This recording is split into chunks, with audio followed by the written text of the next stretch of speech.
timed it beautifully, laced it, a rope. Oh, there's a base hit right up the middle over Brody Black's head. Oh, and it was. Tanner Vaughn throws, ground ball, left field, Combs, ball game.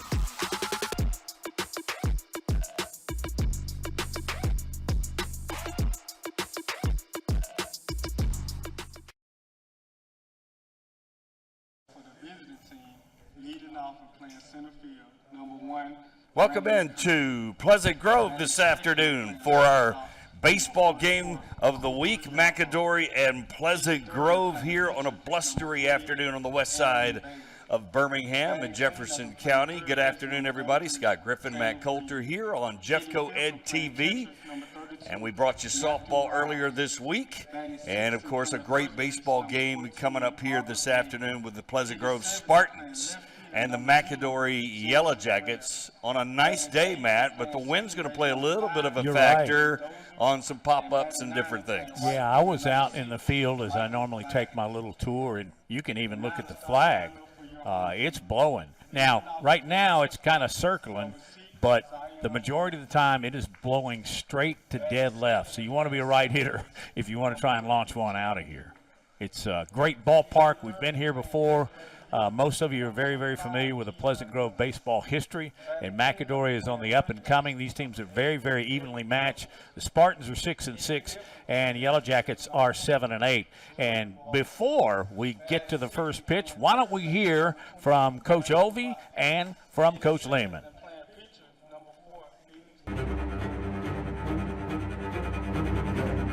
Coming in like a little short-handed. We're down 4 starters from where we started out the season. I've got some injuries that have been plaguing us, and working those guys back in. So giving some different guys some opportunities today. Just looking forward to see what they get a chance to do out here. We've been up and down, but we beat some teams that we probably shouldn't have. We lost to a few teams that we probably shouldn't have. So it's been an inconsistent season for us, and we're still kind of, trying to find that stride for us right now. A taste of what it's like at the next level where, even if people aren't at the game, they get a chance to tune in and see what they can do. So, the kids are excited about it, and I'm grateful for the opportunity. So we're really looking forward to it and appreciate it for you guys. Been 5-6 right now, so we're trying to battle through that. I had a couple of guys go down. So we're trying to get through that. But overall, I like how we're competing. We're taking better swings in the box, starting to play good defense again, and really looking for that right arm to come in as we get close to area next week. McAdory does a great job with what they do. It should be a tough test for us. Looking forward to it tonight, and glad you guys are able here to capture the moment. We love the exposure, feel a little bit more comfortable with it this year, so always love what you guys do, getting us this exposure, and so we really appreciate y'all coming out.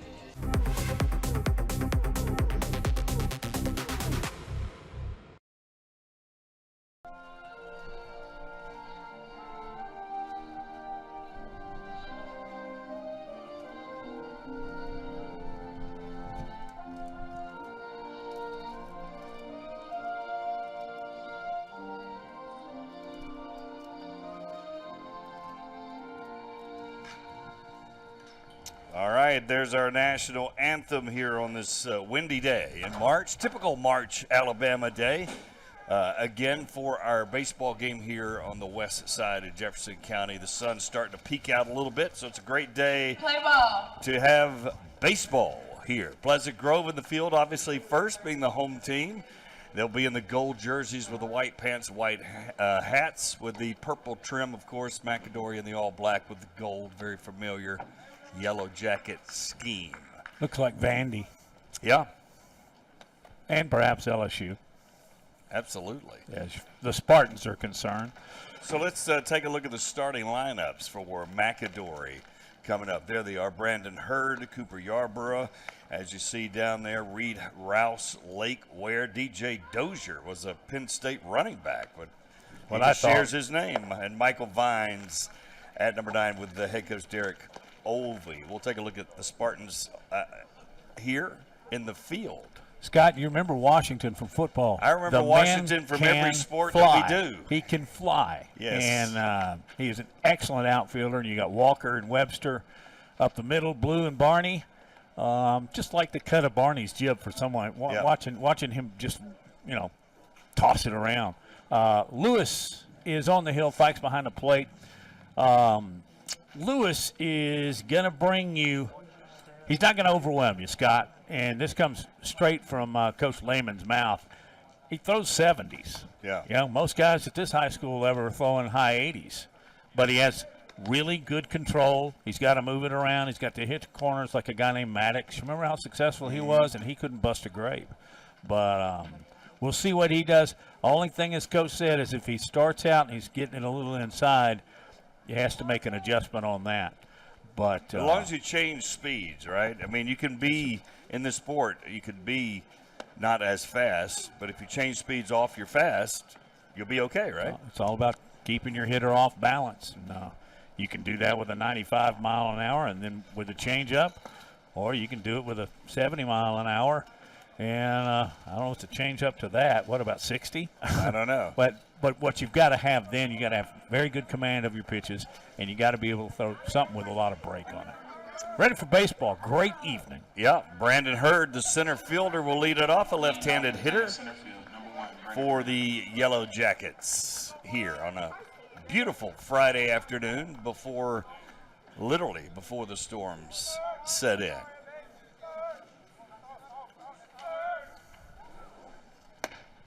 So a little high and outside delivery by Phoenix Lewis. It was on the corner, but he got it up.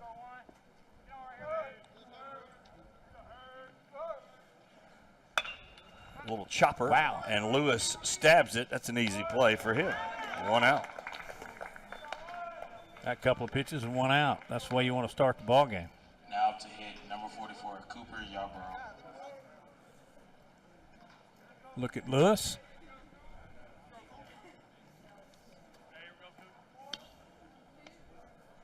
Cooper Yarborough, the shortstop, steps in. It's a touch outside, maybe low, and Lewis comes back. Great number, 44, Scott. It's a good baseball number for sure. Yeah, it is. That should be a strike on the corner, and it is. He brought it in, what, a couple of knuckles? Mm-hmm.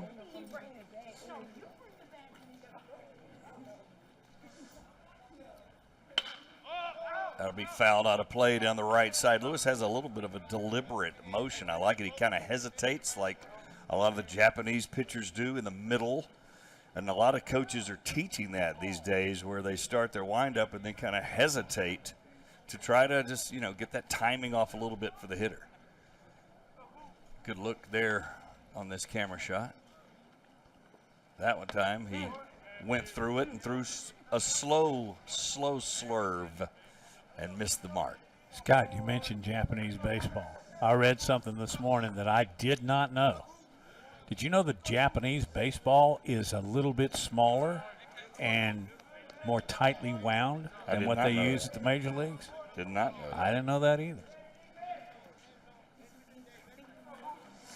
Doesn't seem to matter when they come across the water, does it? No.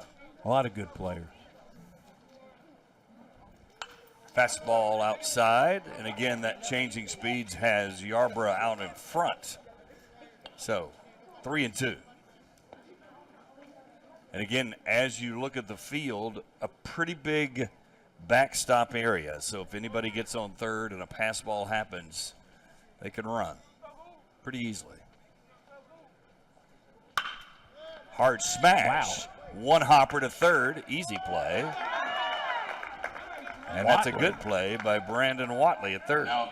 Watch him. He goes to his knee for stability. He gloves it, picks it up, and he throws a BB across to Rose, and 2 quick outs for the Spartans.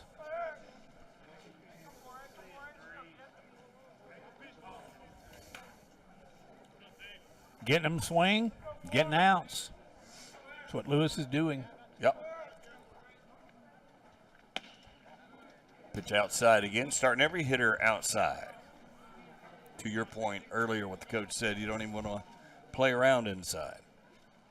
And this is Aaron Bailey, by the way, the opposing pitcher today for McAdory, also hitting third. ball player. May be the best in McAdory's lineup.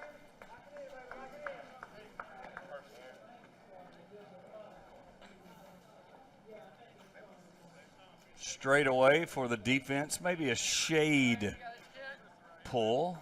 Not much. You're right. It is a shade. At least center field, right? High fastball. 3-0. Might not want to give in, but we'll see if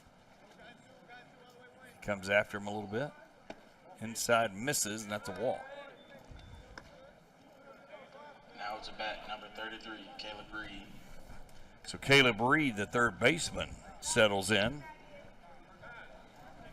with that third baseman's body. At least Ron Say would think Yes. so. Say, Santo. Nobody knows what I'm talking about. I got to update my squatty third baseman. But most aren't squatty these days. Can you Google that?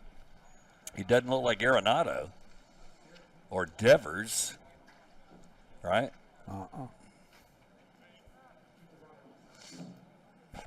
Riley's not chubby because he's tall, but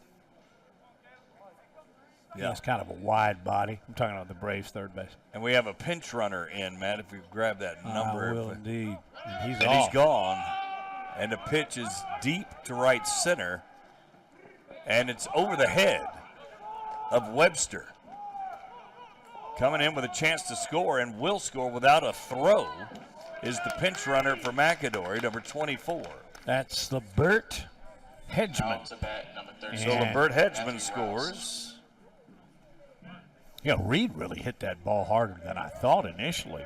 Webster went back. I thought he was drawing a bead on it, but it bounced significantly over his head. So Reed gets the double and the RBI, and the Yellow Jackets are up 1-0 here in the top of the first. And that's the wind now is shifted right center, and it was blowing left. Yep. So it's moving around, and I don't think the right fielder Webster knew that. Dimensions of this park are like a lot of high school baseball fields. Got 325 down the line. Yeah. It's about 370 to center, and both left and right field lines are at 325. Not like Oak Grove, where we were last Friday night. Big ballpark. High chop to third. Takes a nice hop for the third baseman, and that'll do it as Watley throws him out. So 1 hit, 1 run, and there's the chop and the double by Reed, 1-0 McAdory. We'll take a break and come back with more. You're watching Jeffco Ed TV.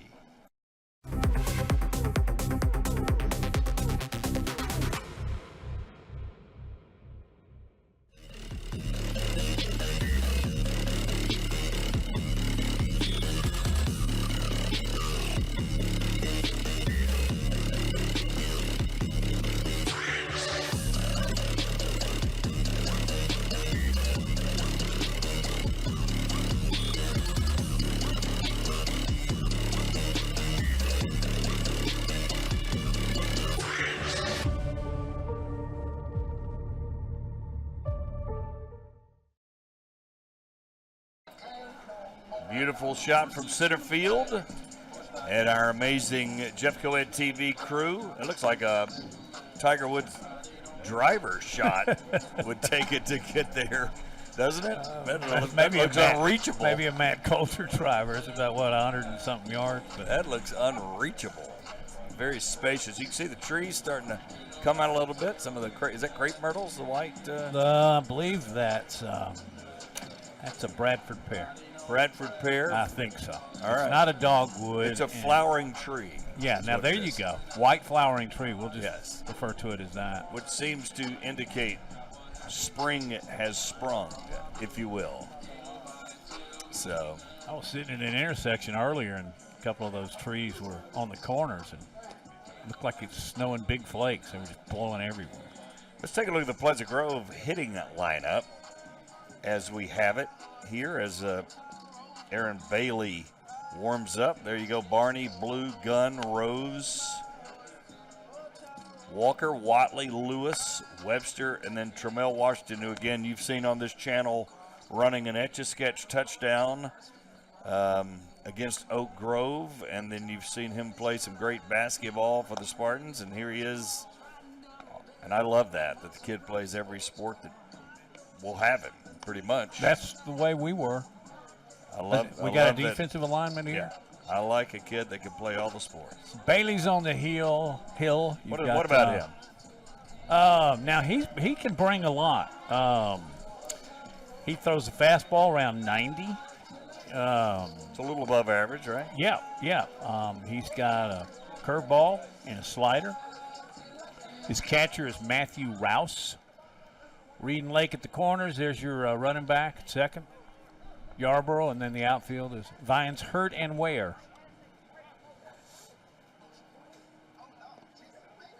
Got a curve fastball, I assume. So most pitchers these days have a little slider too they mess around with, but some high schoolers have a changeup, right? Yeah. Just depends. Particularly if you're bringing it around 90. Yeah. It's essential. And a lot of these guys, like you said, try and put a slider into their array of pitches. Yeah, if they can. It's a difficult pitch to throw. It's very difficult. Especially if you're young, right? If you're not throwing the ball real hard. It's not as deceptive if you're not offsetting it with a 90-mile-an-hour fastball. Right.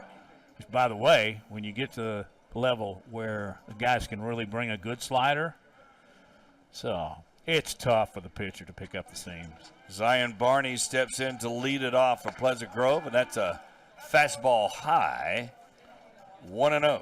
I think you can already see the difference in these two pitchers as far as the velo, as they call it, velocity. Fouled off by Barney. He's the shortstop for the Spartans. And you would expect this from a leadoff hitter. He can run. Wow. And I tell you what, Bailey's working pretty quickly. And he's got him down 1-2, so Barney takes a little walk. There's that speed he can exhibit. Yeah, he blew that one right by him. That had 90 on it. Another foul. So he's just coming after him. No wasted pitches with a 2-strike advantage. I don't blame him first time in the lineup, do you? Yeah. I mean, come after you. A little high there. 2-2. Center field, left field, and right field is all way up. And center field is playing like Paul Blair. There you go. Another name only I know. Wow, what a curveball. Beautiful curve. It gets Barney looking. Batting and playing second base, number 3, Sam Blue. There it is, right at the top of the knees. And that was a hard curve. Yeah, it was. Yeah, had a little giddy up on it. Timothy Blue, the second baseman, batting second. Another right-handed hitter, obviously. He's hitting in the 2-hole, but the coach told me he's got some pop.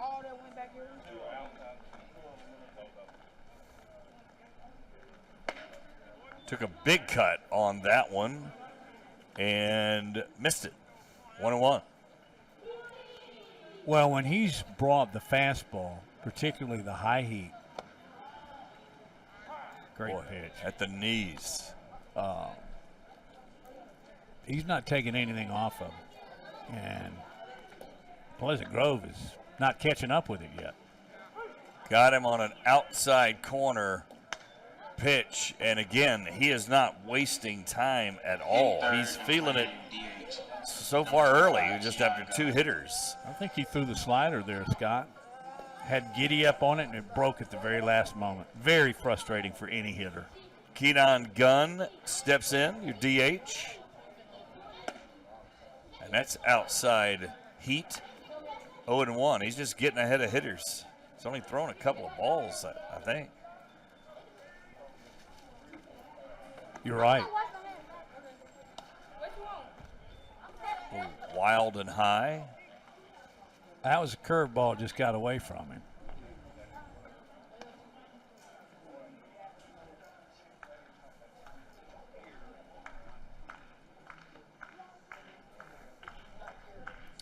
The familiar baseball staccato clapping.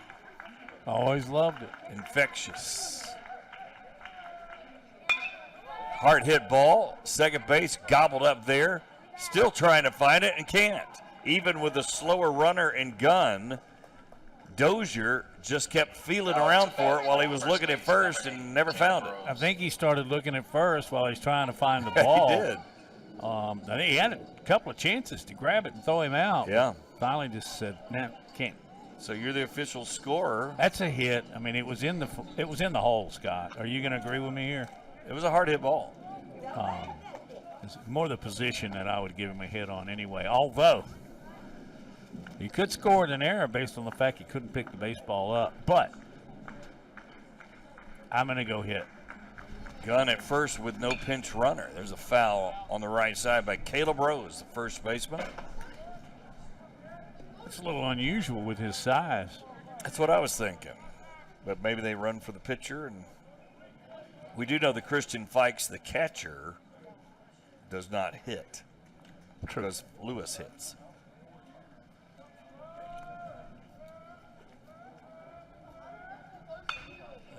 Didn't mean to swing, and he's down 0-2. Didn't mean to, but he hit it close to the barrel of the bat, man. That flew into the first base dugout. Towards the first base dugout. It's well screened in.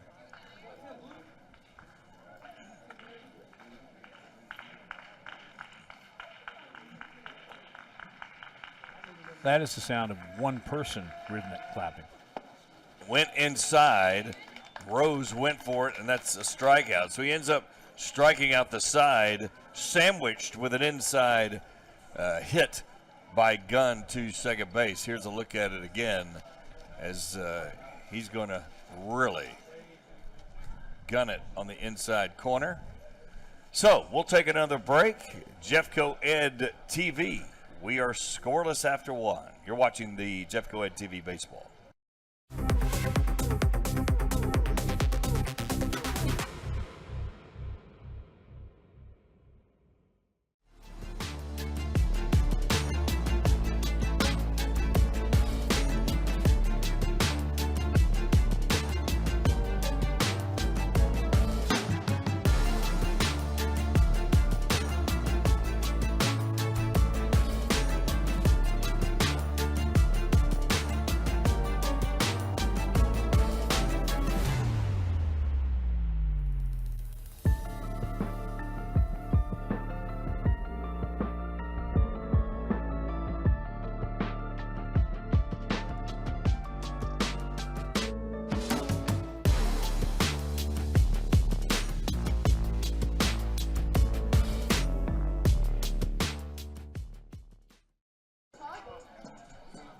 Beautiful afternoon. There's Pleasant Grove High School, one of the just gorgeous diamonds in the Jefferson County school system. And I made a mistake because Matt corrected me. Correct, 1-0. Obviously, with that double by Caleb Reed to bring home the pinch runner Hedgeman. So it is 1-0 McAdory here early, and we head to the top of the second. Well, the run didn't take long. Pinch runner, double, in. But I think I think that is going to be pretty typical of this baseball game. Now, coming to the plate now is the McAdory first baseman, Number 14, Robert Lake. as you just heard. That's Yep. Robert Lake. And Coach O told me before the game, and he was very open and honest about it, so I'm very open and honest about saying it. He said, with Lake, you get it all or you get nothing. In other words, he's the big fly, big swing guy. And he looks like he can do that. That one goes over his head. Robert Lake. He's got a wide stance and a wide cut. He is a big guy. Yeah. If he gets a hold of it, it looks like it would go a long way. Stoppage in play. Not sure why. I think the catcher wanted to adjust his face mask. That's the best I could tell. So 1-0 to Lake. That one bounces outside. Nice scoop by Fikes behind the plate.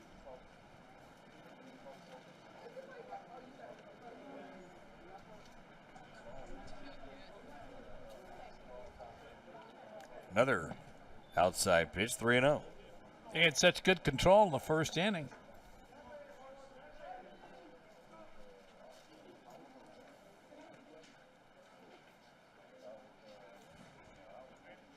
Everybody playing them straight away here. Looks like even the wind now blowing in a little bit, Matt, with the flag. So it's moving around. You got to kind of check it. If you're a position player, pretty much every batter, right? Yep. Now to bat. Because I think that double by Ross, the wind helped it go over his Yeah, I head. think it was maybe blowing more left to right. Lewis kind of lost his control. I mean by on Reed, that. excuse me, Yeah, not Ross. lost his control on that one, and he threw it outside 3 straight. So Matthew Rouse steps in. He's got a hard hit up the middle, just going to get through.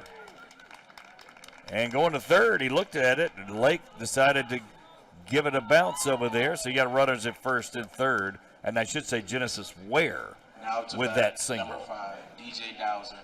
Yeah, he's a left-handed hitter. I mean, he's a left fielder, right-handed hitter, and he pretty much smoked that right back through the box. So And first and third. Sorry, Matty. No. They got something going. DJ Dozier up. What were you going to say? I was just going to say alert base running by Lake, and that ball's hit back up the middle. You got to get it in and get your cutoff, man. You can't just assume the larger players. Yeah, he went. And he went. I mean, he hit the bag and dug. So Dozier up and McAdory threatening, and that's what you can do now. Just take off, and if they throw it, third base reads that, but they didn't go for it, and Ware's got a stolen base. Well, now you got 2 in scoring position with nobody out. And you've got to go to first. Infield is in on the right side. Ball gets away. Here comes Lake. And he kind of jogged home, and could have been a closer play than we thought. But he gets across 2-0.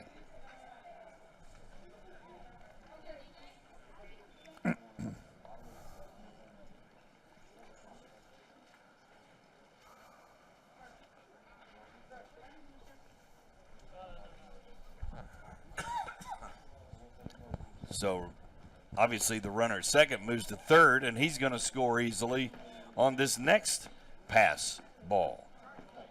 So Genesis Ware comes in, 2 pitches, 2 runs. Well, that shows you advancing in this ballpark means a lot. So 3-0 here. Pleasant Grove falling behind early on their home field. Took a little bit off with a breaking pitch. It hit the outside corner. yeah, he needs to do his best to get his control back. Got to tell you, though, it's probably pretty disconcerting to throw. Change speeds there. Nice little running play, but the first baseman can't dig it out. Rose was over there, but Barkley kind of short hopped him, Matt. And so an error on the shortstop. I'm going to go ahead and say it's an error. Well, the throwing area, he did a nice job getting to the ball, but then a little off balance. Oop, he threw, and the first baseman couldn't. The first baseman could have saved it for him with a scoop, but the throw over hit the dirt. A backhand by the first baseman, Rose, couldn't quite get it. Outside, the runner goes, and no chance to get Dozier, who's at second with the steal. So, one run in the first, and now the Spartans are giving up a few here. 2, we got nobody out in this inning.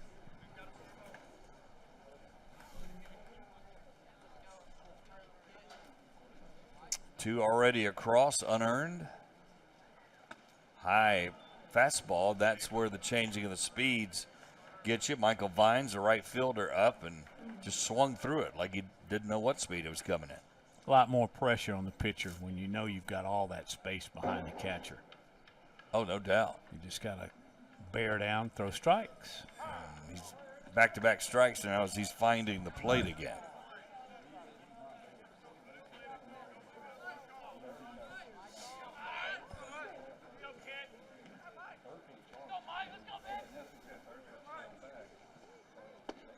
Did not fool around with him and got the strikeout of Vines for the first out, which he needed desperately. Yeah, he really did, and he did it with a nice curveball.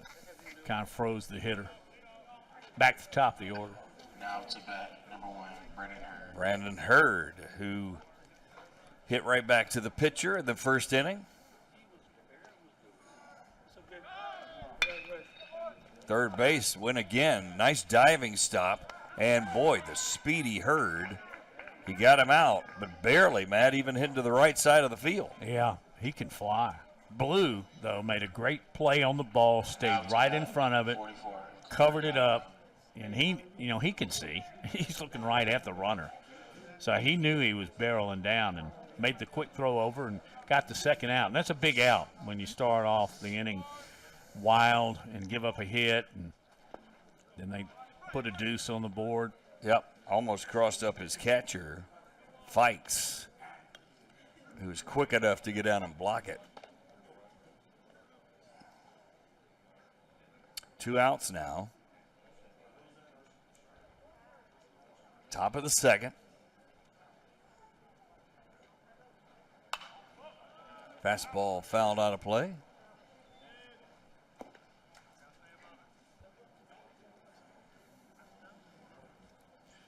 Yarborough hit the hot shot to third last inning, and it was thrown out. Yeah, a little one hopper. Good play by Watley over there.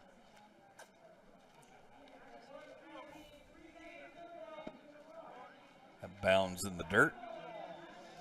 Nice block, as we're going to say and continue to say. A lot of real estate behind home plate. You got to keep that ball in front of you if it's just catcher possible. Really nice job by Fikes there.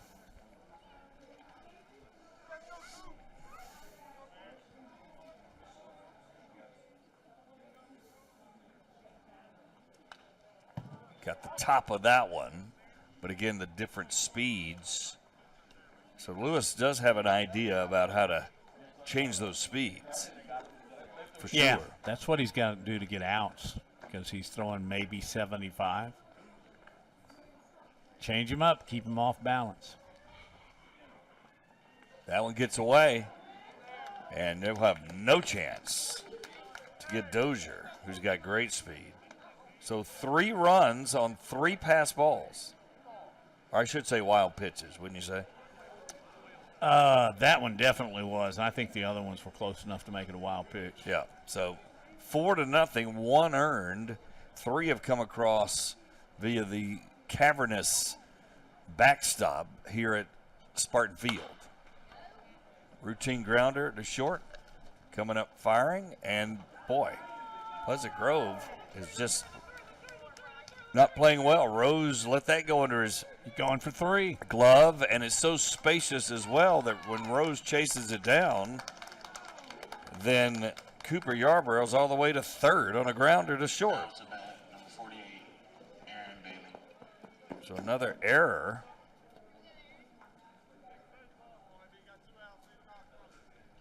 That's tough. He's made a couple of errant throws over. And now that the runner, Yarborough, got all the way over, he's got to worry about pass balls or wild pitches. Yeah, he's already had 3 this inning. So Bailey up, the pitcher, who was sailing along in the first inning. He gets this kind of lead, who knows? 4-0 already in the top of the second. Boy, you like that high fastball. And just got under it a little bit. Bailey looks like a baseball player. Yeah, as I said, he may be the best one in black out there. He's only a junior, so I would suspect some 4-year next level schools will be looking at him. High pop up. Should be called by Blue, and he's got it to finally end the inning. Put up 3, though. Did the Yellow Jackets. Yep, and that's the third out. So 4-0, McAdory here halfway through the second. We'll take a break. You're watching Jeff Coed TV Baseball.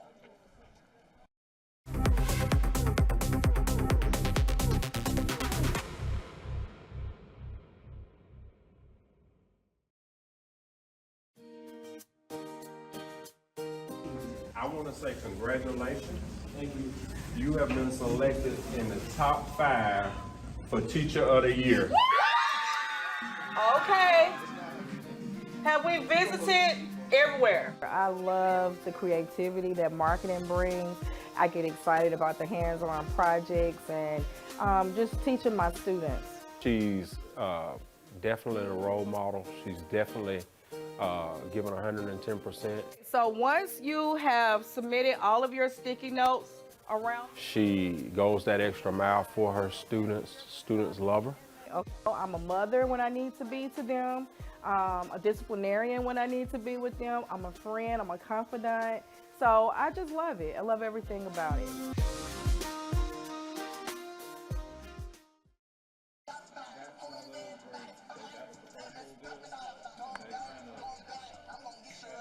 Welcome back to Jeff Coed TV as Aaron Bailey taking the hill, trying to get his warm-up tosses in on this beautiful mid-March, sunny, a little bit blustery afternoon, but we'll take it before the storm that's going to hit later tonight and tomorrow.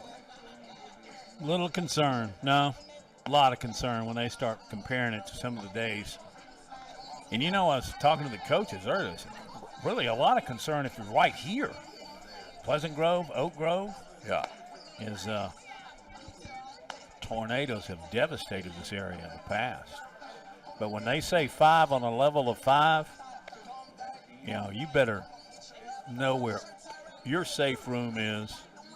If you've got helmets, even a bike helmet, a small football helmet, whatever you can get on your children or yourself.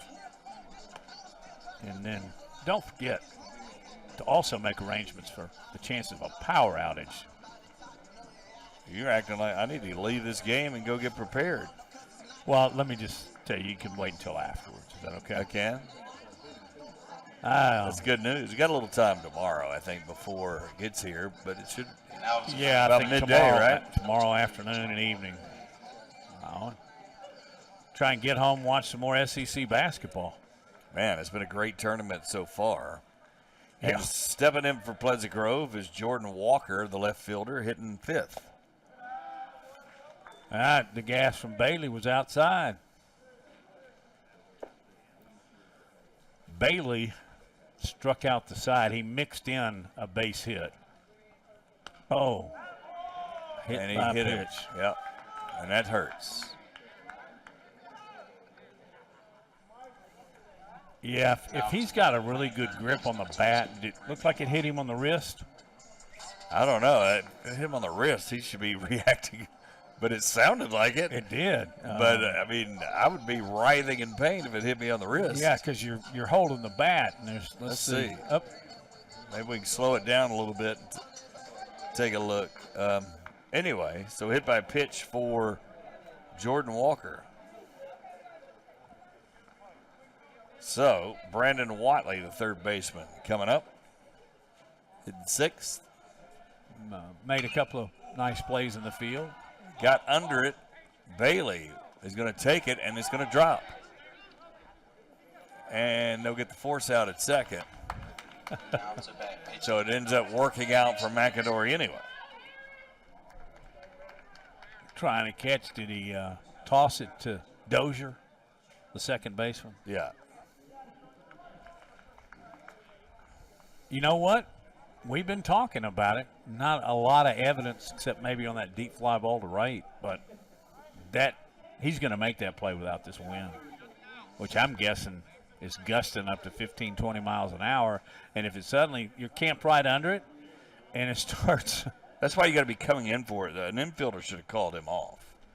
And a third baseman should have gone over there, right? Or first, right? Yeah, somebody needs to come in. And there's a wild pitch, and that's going to get Watley down to second as it scoots away from Christian Fikes. Excuse me, from, I should say, Matthew Rouse.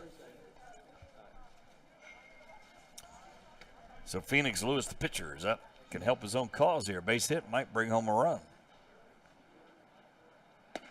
Took a cut and missed it. 1-1. He's just a sophomore. Yeah, so he should get some weight, Matt, right? And get that thing to maybe low 80s before he's done, huh? Yes, absolutely. And, you know, maybe mid-80s. There are ways to get your speed up, but you don't want to get the speed up and lose your control. Yep. Not worth it. He fouled that one off, 1-2. Amari Webster would be next.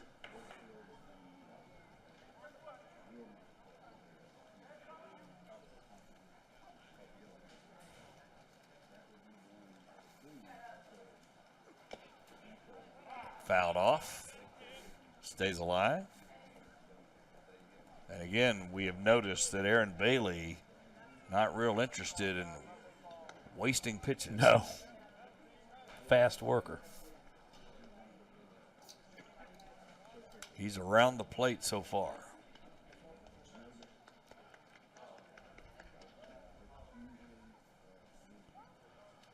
Pleasant Grove needs and wants to. They need to plate. Really making Watley stay at second. Wow. And the hitter sit there and froze him and then throws high cheese to get him out. 4 strikeouts. Now to bat, playing right field, number 1, Amari Webster. So Amari Webster comes up, the right fielder. He's got speed for sure. Left-hand hitter.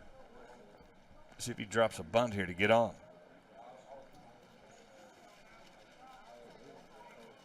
Third baseman playing even with the bag.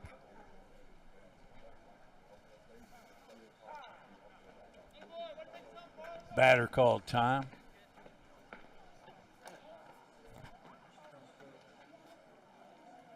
Two outs. That can work a couple of ways. You can regather yourself as a hitter, and you can hack the pitcher off all at once. Yep.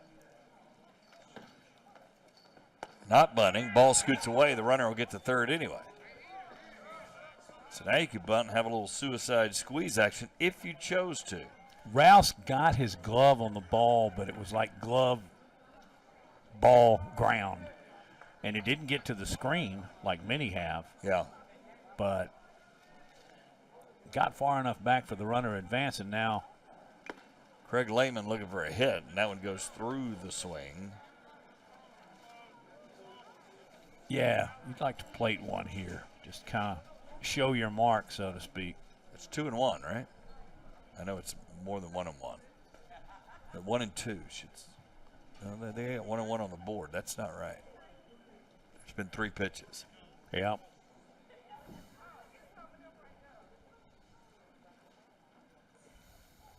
I think that's 3-1, if I'm not mistaken. That was a close. Man, I thought that was a strike. Then, hey, I am not picking on umpires. I don't do that. I have far too much respect for how difficult it is. Yep, they got it right. Wow, I call that a strike. Huh? I looked outside. Okay. 3-2.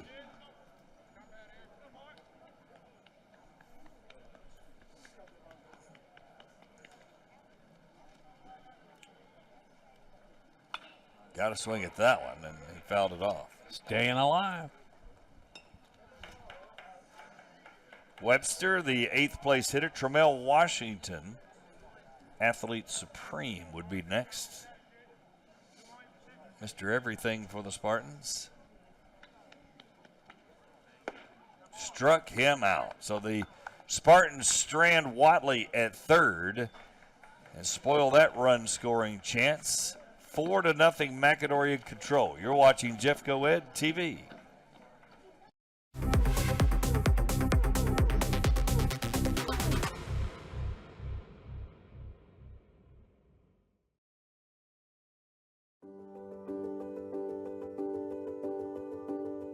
first met Mr. Cranford about 5 years ago when he applied for the job here, and he declined, by the way. But he came back a year later or two later, and he applied again, and we were fortunate enough to get him here at McAdory Middle School. He probably is the most famous black Muslim in human history. You'll notice I don't have a desk in my room, and I mean the reason for that is because I don't feel like that's my style. Just as long as you think it's interesting? I pour myself into this community, inside these walls and outside these walls. And I think that for me, along with patience and a desire to understand the kids that come through that door, I think that's what just really makes me a little bit different. One thing you can't do is teach a person to have heart, and Trey has it. He has the heart and he has the talent and skill. Everybody else may have the skill, but he has the heart and he has the skill, and that makes him, in my opinion, the Teacher of the Year.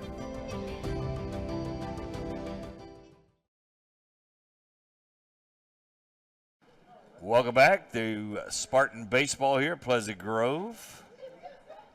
So look at your Yellow Jackets on the road, yeah, but not too far away. Pleasant Grove with a chance to get a run last inning, could not push it across for Phoenix Lewis, and so they're trailing 4-0 here, top of the third. And he doesn't start the third with a favorable batting order. You got 4, 5, 6. All these guys have some pop. In fact, Caleb Reed, who's at the plate right now, is doubled to deep right center and scored a run, drove in a run, and here he is again. Sends it out fairly same spot, and both guys collide, but somebody comes down with it. Who is it? I think the right fielder. The right fielder came down with it. That could have been trouble. Webster came down with it, and off the bat, they were both running. See how they're running? Right fielder, that's Webster's running almost full tilt, and you know that's Washington's ball. Yeah, somebody's got a. But there may have been a miscommunication. Rouse trying to play around with the knees. That's low. Excuse me, Lewis was on Rouse. Matthew Rouse, the catcher, up hitting in the 5 hole for McAdory.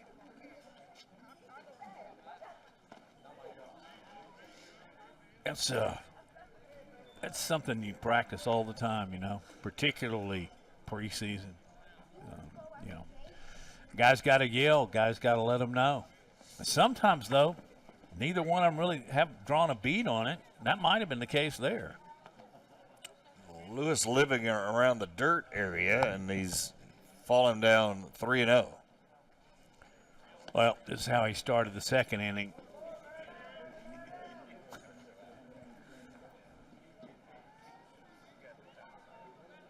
Rouse does not have the go-ahead, doesn't need it. It's a walk. He's got a towel. Yeah. Now batting, number 14, Robert. And the pinch runner will come on. Number 2. All right, that's that Devon Miller. Yep, Devon Miller running. Or Devin, maybe. Could be. Devin Miller, pinch runner. I'm going to go with Devin. And coming up, the all or nothing Matt told you about, Robert Lake, the 6-hitter. He scored a run on a pass ball last inning. What do you think, Scott? He's 6'4"? Hard to say without knowing how big the catcher is, but he's a big guy. That's a great point. But he's big. He might be big. He could be bigger than that. Probably not, though. And that's the old deke play, Matt. Pinch runner needs to go to third because he stopped between first and second. The catcher, instead of running at him, threw right to first, and a bad throw. has Miller at third.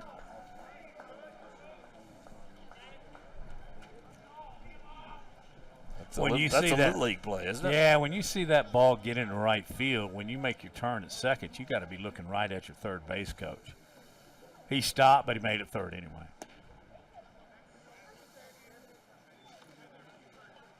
Yep. Robert Lake, the big fly guy. Ahead of the count, 2-0.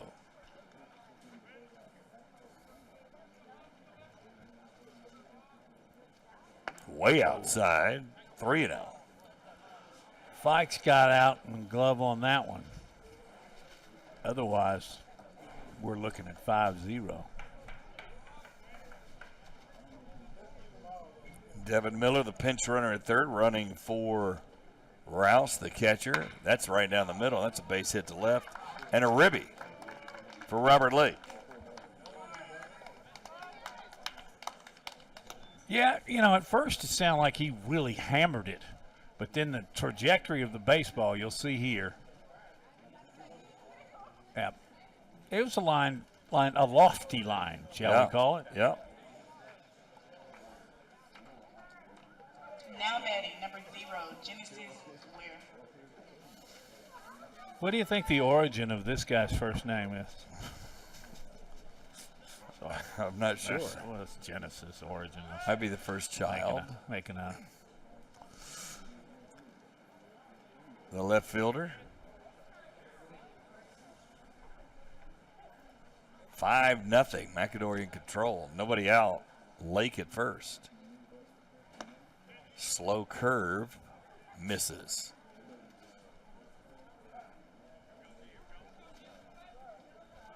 Phoenix Lewis, not his day so far.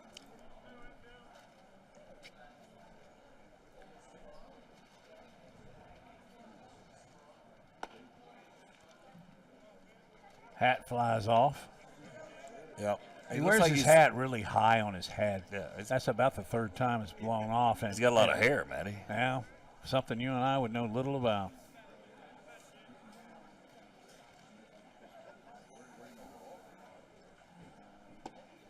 It looks like I'm the last person in the world that's a pitching coach, but see if you notice from this angle in the press box, as he's 3-0 again, he's throwing across his body. Yeah, his release point is not where it should be, and it's making the ball go outside. You can be a pitching coach with that observation. There he is again. Great block. But you see what I mean? It's Yep. late and across his body and not in a line towards the plate. So his mechanics are a little bit jacked up right now, and Craig Lehman's going to walk out and talk about it. Well, Craig told me in pregame that this is one thing that he worries about, and you nailed it. I mean, he's dropping his point, right? Yeah. His delivery point, and he's coming from inside to outside or outside to inside, depending on where the hitter is. But I don't think this is a pull situation.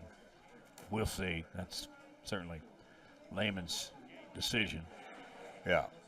But I think he's telling him exactly what you said. Don't you? I don't know. I mean, hard to say. I just started noticing that. And he's kind of missing outside mainly today.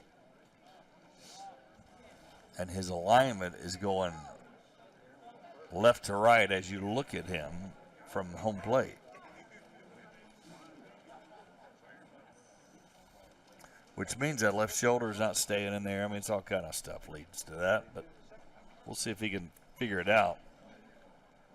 So now coming up, DJ Dozier.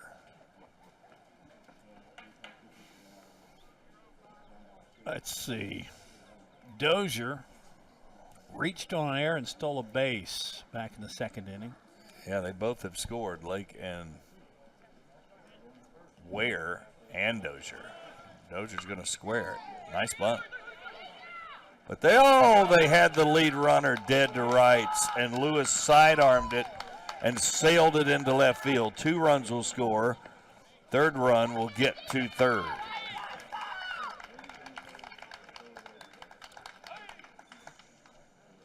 That's about the third or fourth throwing error we have seen by the Spartans. We'll give him a single on that on the field of choice, right? Michael Vine. Third on errors. I think he'd have beat it out. I don't know. I just made it a flat out E1. But fielder's choice on the first one, right? To make it E1. Yeah. So, where? Because he had him out if he throws it. Yeah. You know. There's another one that scoots through. Michael Vines at the plate, so Dozier will trot on home again. And suddenly, Matt, at the snap of a finger, it's 8-0. And that's the spacious, cavernous, whatever adjective you want to use, backdrop here that the catcher can run forever when the ball gets past him. There's a fly out to center. Washington camping there and got it. I think that's the first out of the inning. I believe you're right.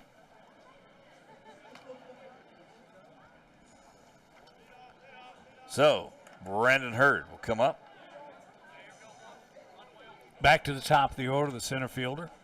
He has grounded out twice, once to second and once to right back at the pitcher to start the game.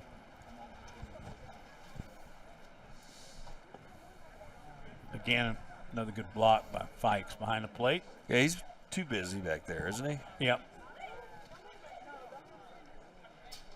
He can't relax and just set his mitt and have the pitcher hit the target.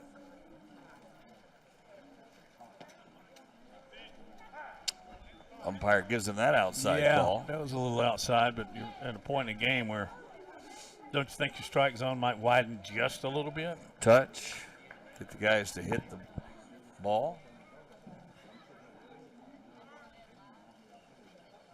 Slow curve. Man, that had some break on it, didn't it, Scott? Yeah.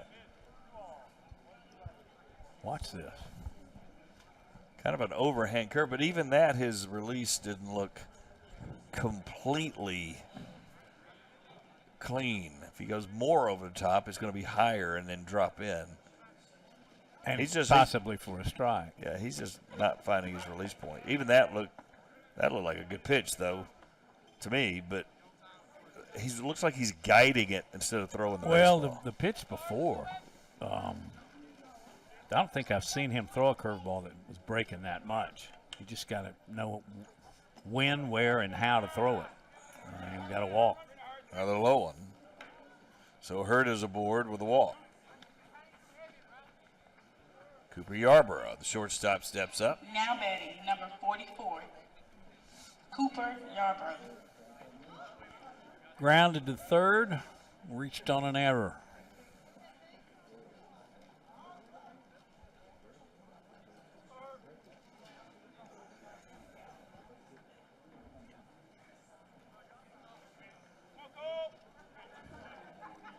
Hurd with a normal lead at first. He's gone. Catcher drops it. Wouldn't have had a chance anyway. Not with that big slow curveball. Hurd with a stolen base.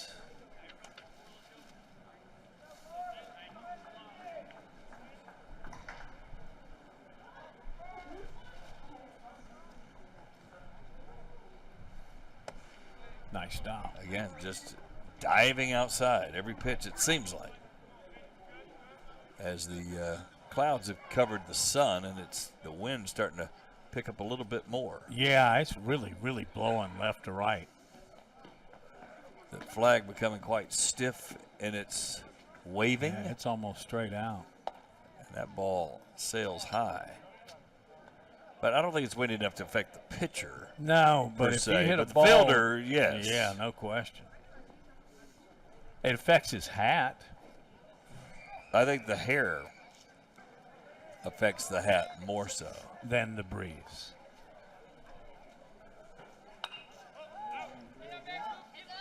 Lay out.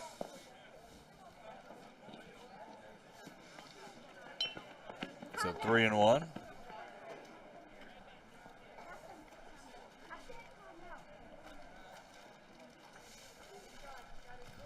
Good ballpark, good facility. inside fastball, and Scarborough turned on it. Yarborough, but goes foul. I think he gave him one there. That ball was inside. But sometimes you just want to hit. You want to swing. Yeah, he seems to be that type. He's hit it twice. Yeah. And here he goes with a full count. 8-0 McAdory, and there Wow. goes the steal, and again the throw goes away. So Lewis threw it to third, but the third baseman wasn't there. Well, he got there late, and then he was on the wrong side of the bag to even try and make a tag, but he didn't catch the ball. So 9-0. And he had him dead to rights. It was the right play, just the wrong execution, right? Well, I'm still a little confused as to why Hurd took off running while he hadn't even gotten into his stretch. But he distracted him enough, also wanted to right. Yeah, right at the right fielder, playing perfectly distance is Webster for the third out. So 9-0 as McAdory tacks on another. You're watching Jeffco Ed TV.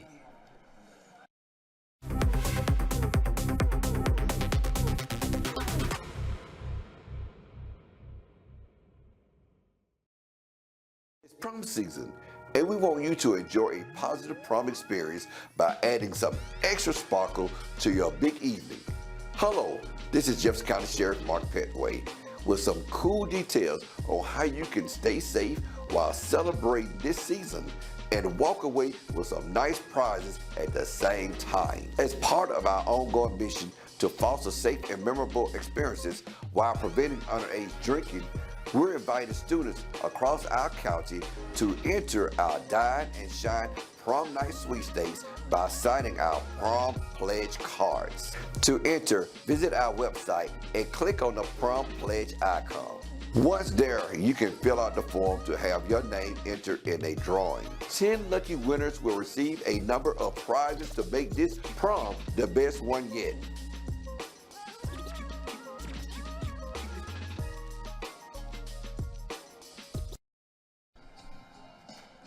There's a good shot of center field, which again looks like just a rocket launch it would take to get to the press box. You think I could hit a cutoff man from there? Doesn't it look? It looks way further there than it does. That might be the angle of the lens. I don't know, but you can see the top of the school, and when you pull into this great facility, you'll see that. Yeah. The Jefferson County schools, the high schools, are just beautiful. They're, this one's how old, Rocket? 3 years old, maybe? You don't know? Older than that? Do you guys know how old the school is? The new school? I thought it was 3 or 4 years. Maybe I'm wrong. The new high school. Now, just when at the Tornado, I think you're right. Okay.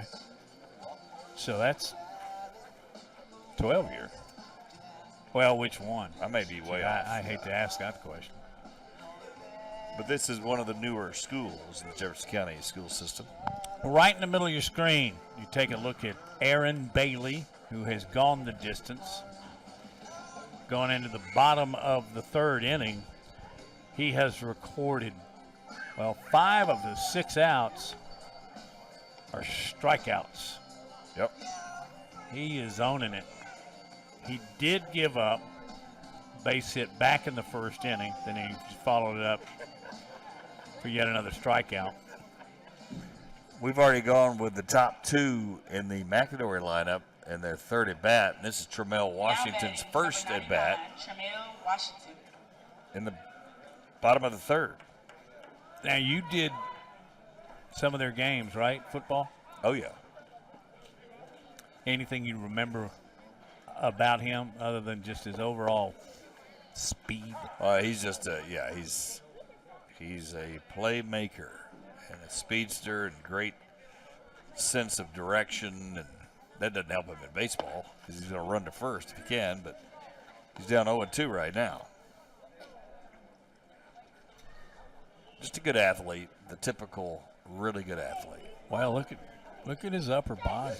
I mean, he's obviously he spends a little time in the weight room. Wow, they gave him the outside corner, probably a good call, and Tremel strikes out. on 3 straight. Back to the But top I of the order. put it this way. I think he could play somewhere Now batting, number 6. on the next Zion level. Barney. Here's your He's a shortstop. senior, though, so I don't know. Yeah. I don't know anything about his recruitment, if it is at all. Yeah, Zion Barney leading it off. Mr. Bailey just rocking along, isn't he? Yeah, he is.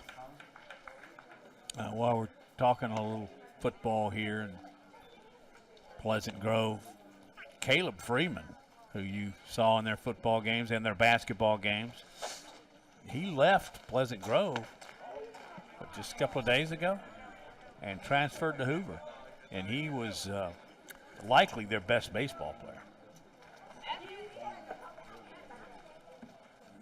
Well, that just follows Darryl LeBeau, the head football coach that was here for so long and such a terrific coach, who's now the offensive coordinator at Hoover. Right.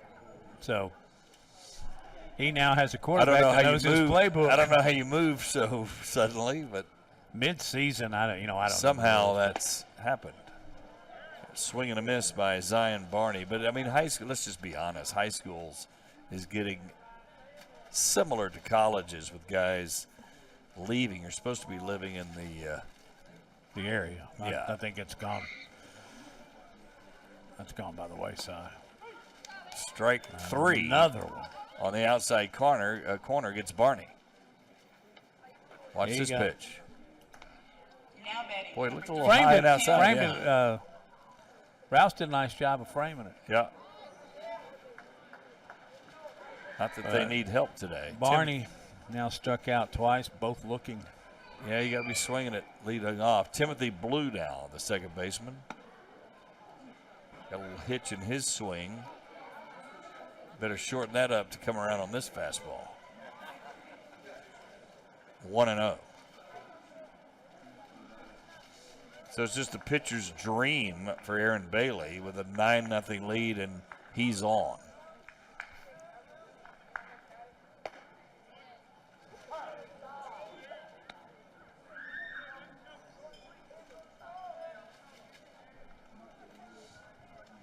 And probably sounds very, very elementary because it is, but when you got a 9-0 lead instead of a 1-0 lead, rock and fire. Which is what he's doing, right? Yep. He's not even thinking about wasting a pitch or anything. I took something off of that one, didn't he, Scott? Yeah.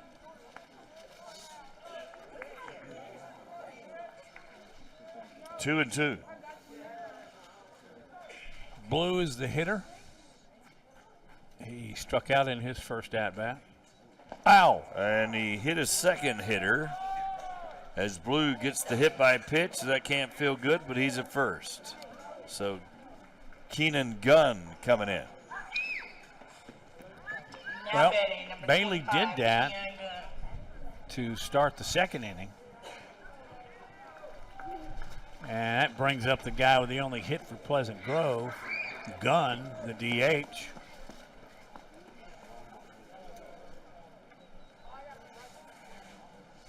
Yep, Gunn with a hit through the middle, beat it out actually to the second baseman, just couldn't find the handle on it as he hit a rocket shot. That's right down the middle for a strike.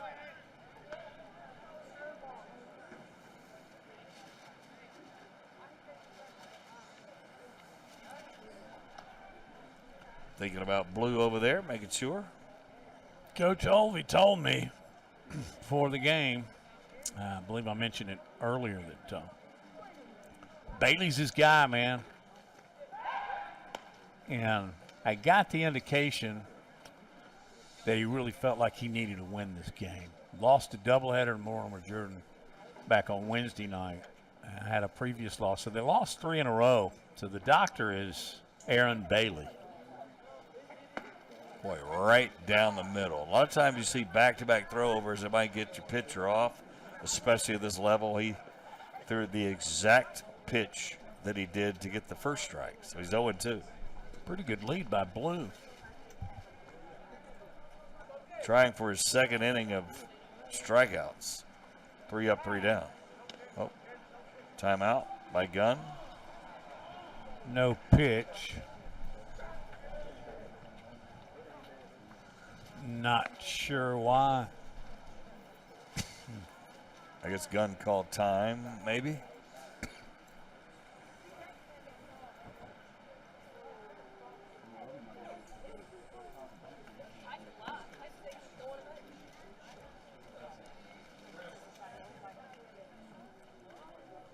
You can see it's windy. It's blowing the jerseys. Overthrew that one a little bit. Went outside. 1 and 2. Rouse did a nice job of flagging that one down. With a runner on, Bailey has slowed his delivery for obvious reasons. Fastball inside is what I would see here. He did just that, but a bit too inside. Yep. 3 and 2. Now you got a full count. Probably send your runner. Got 2 outs. He's got to go, right? Yeah, I think so. Even down 9-0.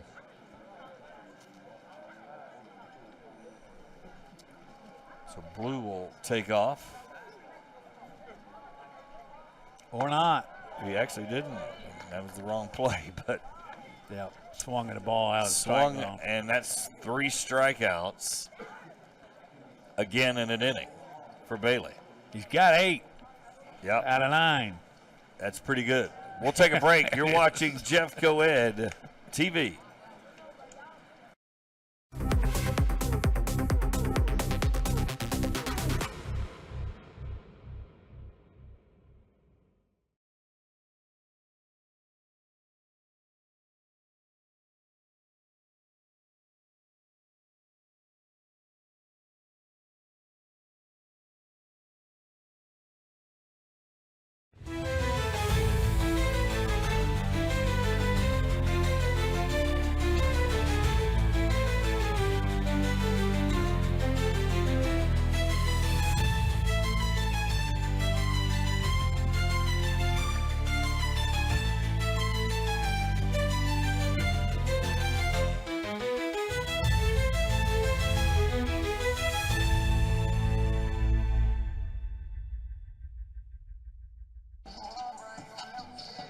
There's the sun trying to creep out of the little clouds as it's going to get even more blusty, more stormy as we head to the evening and tomorrow at Pleasant Grove. But not Monday.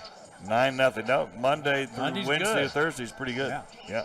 Monday we have a game coming to you. It'll be softball action at Hueytown. The Golden Gophers. Prom season. And we want you to enjoy a positive prom experience by adding some extra sparkle to your big evening. Hello, this is Jefferson County Sheriff Mark Petway with some cool details on how you can stay safe while celebrating this season. Gardendale, Hueytown should be a good one. At Hueytown, the Golden Gophers and the Rockets. Right here on Jeff Coed TV. That'll be Monday at 4:30, Matt. Can you make it? You better can believe you fit it into your schedule? I can fit it into my very open schedule. Yes. But this is great. I love what Jeff Coed's TV is doing it. Thank you, Dr. G, for setting this up. And, our big boss was here earlier. Are you commenting on Mr. Huddleston's weight? No. Big guy is in the boss. As in status, is what you mean. Yes. And I think we've got maybe a relatively new videographer, camera guy. We have a crew. We have we have so many events. Yeah, we have first a lot of different guys that we can call on. For sure. And we appreciate y'all listening and watching. To have a 4-camera shoot at a baseball game, high school game, with a crew of 4 in the booth. Yeah. And much experience at every position. Got a new pitcher. We do. I think right center fielder, Washington. Tremel Washington will actually pitch. Whoa. So Phoenix Lewis' day is done. Yeah. Well, you've seen him do practically everything else. Now you got a chance to see him pitch. So Washington getting some work in this 9-0 game in the fourth. Get him sharper.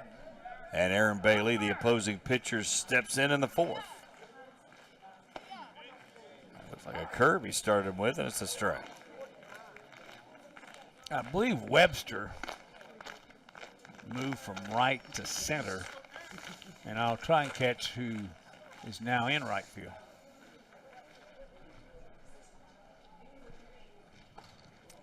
Fastball got away from Trammell, and 1-1.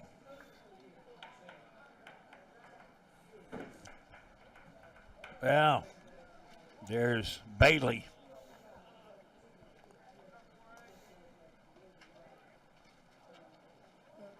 That curve was way off, and Trammell will try again. I watched him just a couple of pitches in his warm-up.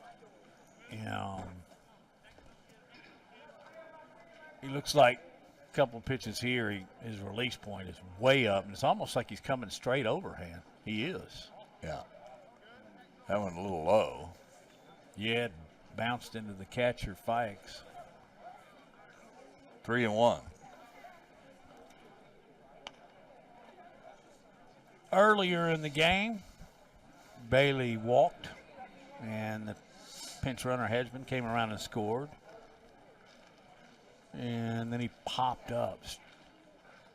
Another slow curve, Yep. and Bailey's aboard with a walk. Let's see a pinch runner or not. We did last time. This time, I think Tim Harris is going to come on. Yep. So running now for McAdory, as Matt said. Well, this is LeBert Hedgeman. Oh. Pinch running. He had You're run right. previously for and it worked. Bailey. So yeah. why not do it again? My bad. So Caleb Reed up again. He's been adventurous today. He has a double, then tried his luck again in the same spot, and that one was caught. He clobbered the one back in the first inning to plate this game's first run.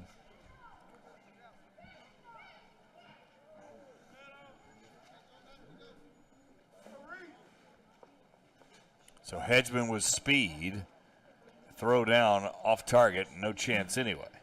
So another steal for Hedgeman. He got such a good jump, I'm not sure Johnny Bench could have thrown him out. Maybe I should update my references. What do you think? Yes. All right.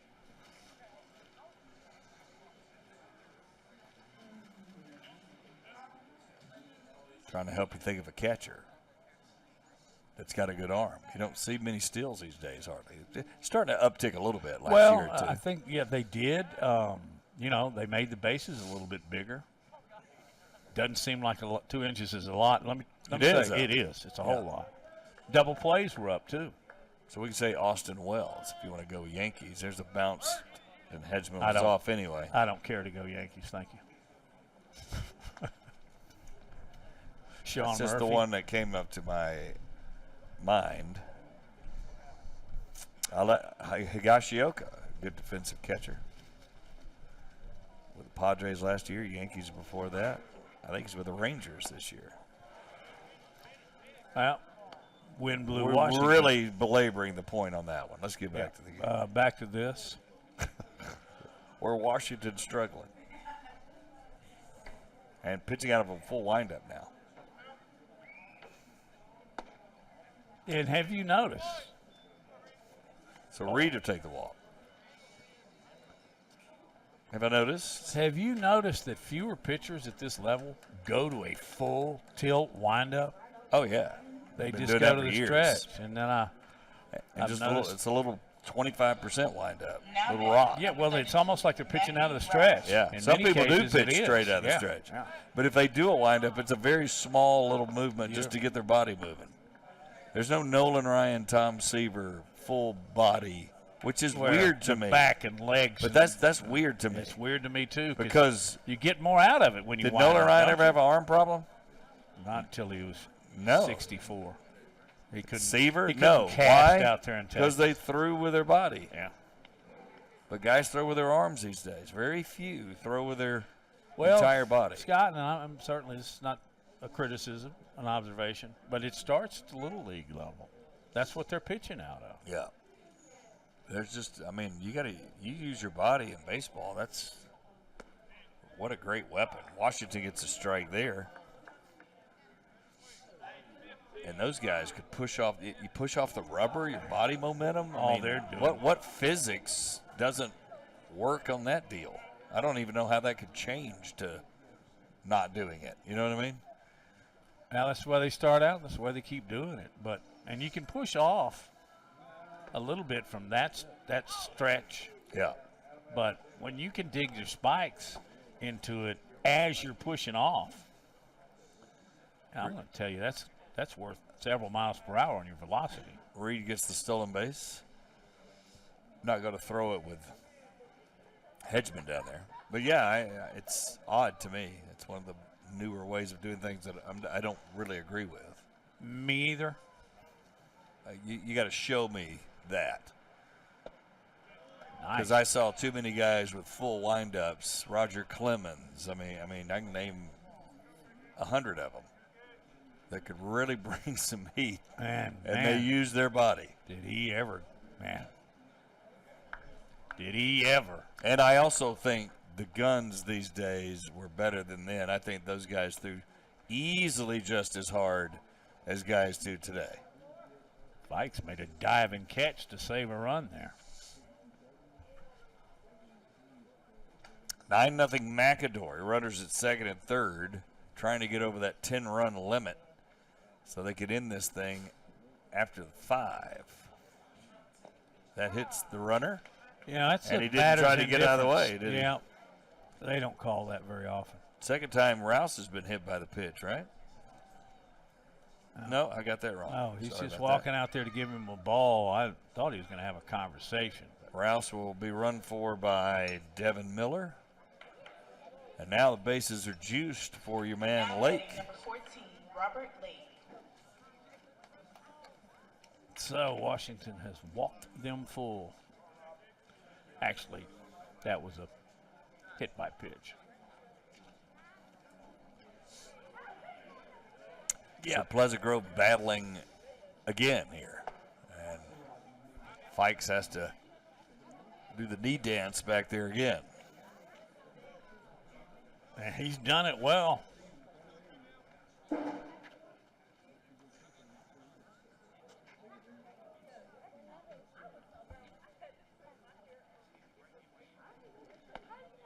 High curve.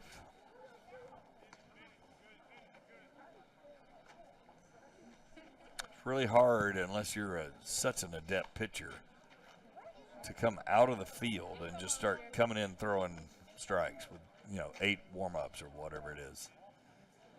Just inside with a breaking pitch.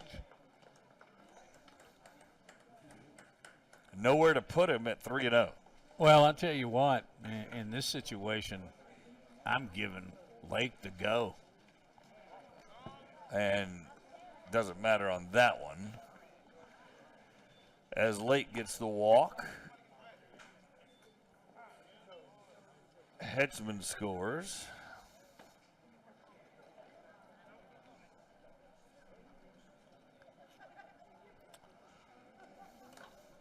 And now Lehman is back out there. And he's just going to talk to Trammell. Well, my thinking, and we don't have a mic on Coach Lehman, but so he's going to. Trammell is struggling, so now he's going to try third baseman. Mr. Watley will come in. He's made a couple of nice plays. And pitch. So we'll see where Trammell goes as they start playing musical fielders here. I can't speak for Coach, but I think he's trying to stay away from a situation where he burns a starter, you know? Yeah. That's why he's bringing some position players in. So let's take a look at the Teacher of the Year, which is coming up very soon as Next we take week, a look I at think. Watley throwing some pitches there. The Teacher of the Year banquet coming up next week. Got a lot of great candidates out there for the Jefferson County Teacher of the Year. 10 good ones. And that's going to be broadcast, right? Yep. On Jeffco Ed TV, which is very They cool. did not get us to do it. We're not doing play-by-play in color on the Teacher of the Year? We're not worthy of doing Teacher of the Year. And what time is this event, Rocket? Do we know? Rocket, by the way, John Rocket. He thinks it's is 7. our There's no producer. 7 o'clock. That's a banquet time. 6. That's a little early. 6 o'clock. You have to wear tux? You do. Rocket says he's got to wear a tux. Well, how about that? It's a big deal. Pull out the old tuxedo. Yeah, we do graduations and teachers' rewards and banquets and all kind of cool stuff besides the great sports that we give you. When's the last time you were in a tux? Wedding? Your daughter's? What is a tux? Something like that. Tuxedo. Oh, I guess that tells me all I need to know. Next question. I can't tell you. Genesis, where? Because no, not really. My daughters, we didn't. I think it's a waste to rent a tux, don't you? Just put on a suit, right? You got a nice suit. Depends on Matt, the you got a nice situation. suit. Yeah, I do. Just put it on and we're done. From the Cambridge shop. Yeah, but that's what I'm saying. So for my daughters, we didn't do the tuxes. Yeah. Now, I didn't. The groom's people did. As Caleb Reed comes home, and we got another run. 11-0. 11-0. You still got 2 on. Still have nobody out. Yep. I did not expect this, Scott. Just to be totally transparent on the air. Pleasant Grove, McAdory. I thought it'd be this would be we'd be playing into the bottom of the 7th. Off the fist as we finally get something. Pleasant Grove's going to get a run at home as Miller gets thrown out on the 1-2 putout. Watley charges, throws. Now batting, number 5, DJ First Stokes. out of the inning. Fikes applies the tag.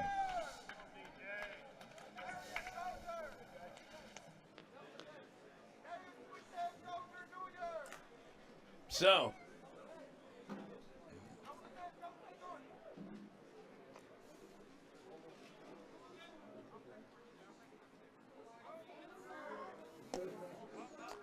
And the stolen base there for Genesis Ware. DJ Dozier is up. And we're swinging one outside. that was a big curveball by Watley there.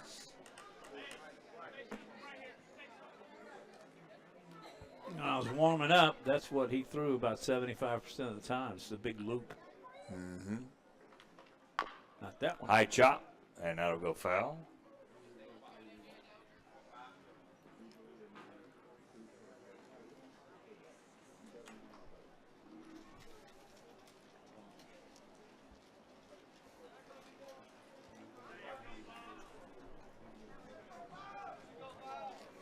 Wind is still kicking it. Very, even more blustery as you see the umpire's pants there.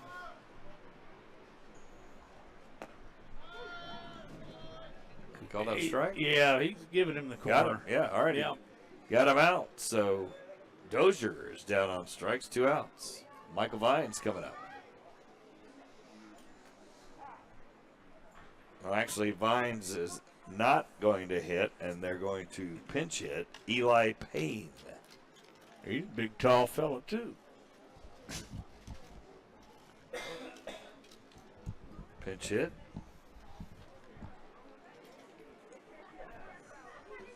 Payne, the pinch hitter.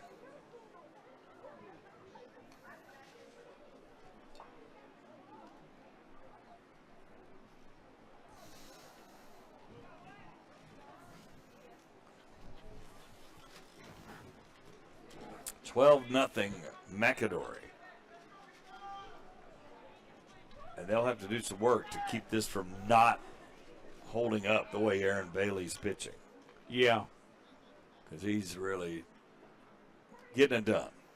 Well, what you kind of worry about is the amount of time that your pitcher, who's throwing great, sits between, trips to the mound. But it hadn't seemed to bother him so far. Yep. That's inside by Watley. This is another lengthy half inning. Watley, the start of the game at third. I think Washington went to third when he was relieved. High inside, 2-0.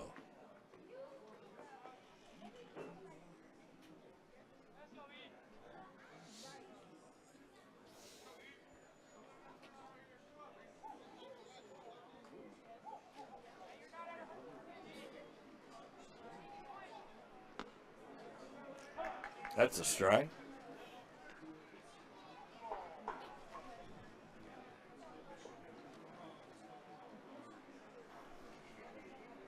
$12-0 McAdory, very much in control. 2 outs. A little low. Eli Payne, the pinch hitter. Watley appears to be that he is. He spent a little bit more time on the mound. I mean, look, he stares in. Yeah. I mean, he's old school. Twirling the ball back there. That's a Clemens thing. Steps on off now.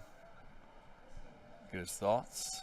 And he has pretty decent control, too. And he throws a fastball. It's nothing that will dazzle you. And he's got a good curveball. He's got Clemens' number, doesn't he? 22. Wow. Strike down the middle. Wasn't Rocket 22?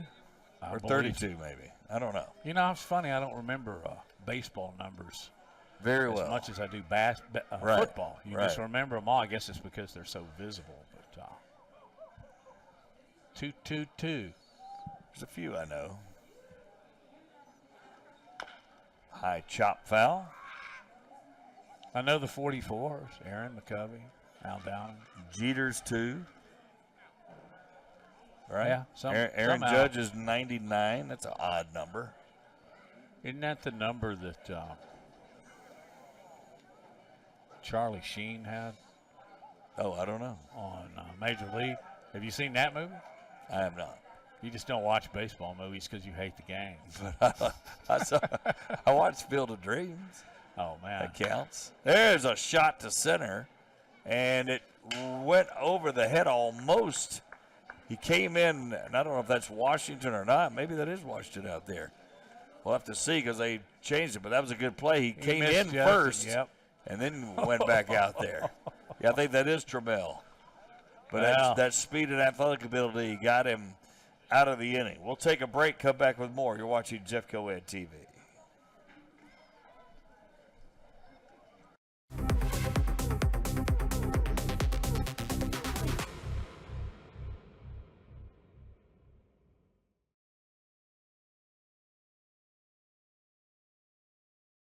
It's prom season, and we want you to enjoy a positive prom experience by adding some extra sparkle to your big evening.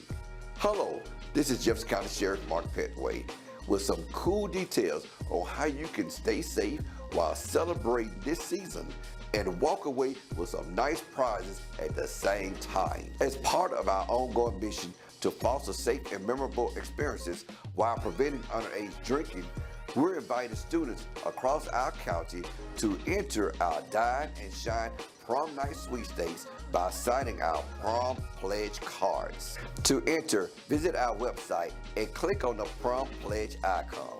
Once there, you can fill out the form to have your name entered in a drawing. 10 lucky winners will receive a number of prizes to make this prom the best one yet.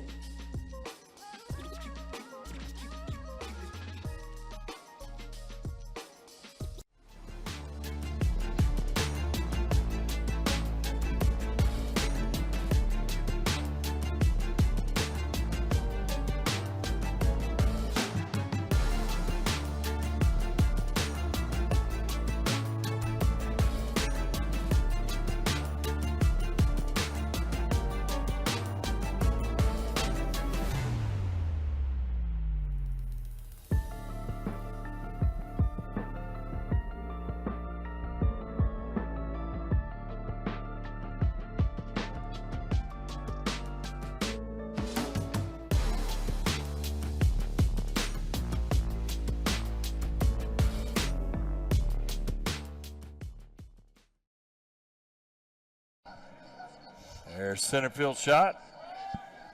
Where home plate is a rumor from that vantage point. It's not a rumor what's happening in this game, though. Aaron Bailey's been in control. Pleasant Grove has given up a heck of a lot of runs and played some sloppy baseball, and that has combined to a 12-0 McAdory lead here in the bottom of the fourth. So Pleasant Grove's got a couple of chances here in the bottom of the fourth and fifth, or this thing will be wrapped up. And there's a swing and a miss. Rose was for Caleb Rose. Yeah, he was not going to catch up with that one. In fact, he was kind of back on his heels. And as Matt pointed out last inning, of the 9 outs, 8 have been strikeouts, and it's been a lot like this: 0-2s, 1-2s, strikeout.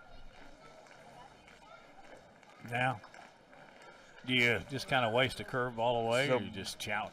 By the way, no, you ain't wasted nothing. This answers your question you had last inning about sitting there between innings. He's 1-2 already. Yep. He comes in like he just threw 30 pitches over on the side. Strike out. And it's been taking him 4 pitches to many hitters. He's just feeling it, obviously. He's good anyway. He's probably good most days, but today he's really good. So we've seen some great performances. We saw Sam Hill for corner. We see Aaron Bailey for McAdory. The kids for Oak Grove and Hueytown. Yeah. I can't remember the name, but really good pitching. And even the backups that came in for them were really good. That was just one of the best baseball games we've Vaughn done. was one of them because his brother was the catcher, but just really good baseball we've had this year. Been fortunate. So stepping in is Jordan Walker, and he just kind of gets handcuffed there on that swing. He's the left fielder. And look, Bailey's ready to go right now. Yeah, he is. Just, I mean, Walker stepped out just to maybe try and slow him down, but it's not working. When you're pitching this good, you're ready to go. Let's see how quick he is. Blackened the corner on that one. Puts the hat on, and he'll be ready pretty quick.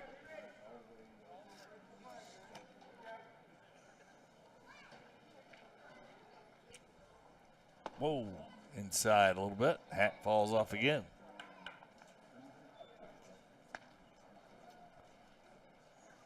Walker was hit by a pitch his last at-bat. Yep. One of the few mistakes that Bailey has made is he's hit a couple of batters. By the way, gave him that corner. A little bit generous, but he'll take it. Bailey.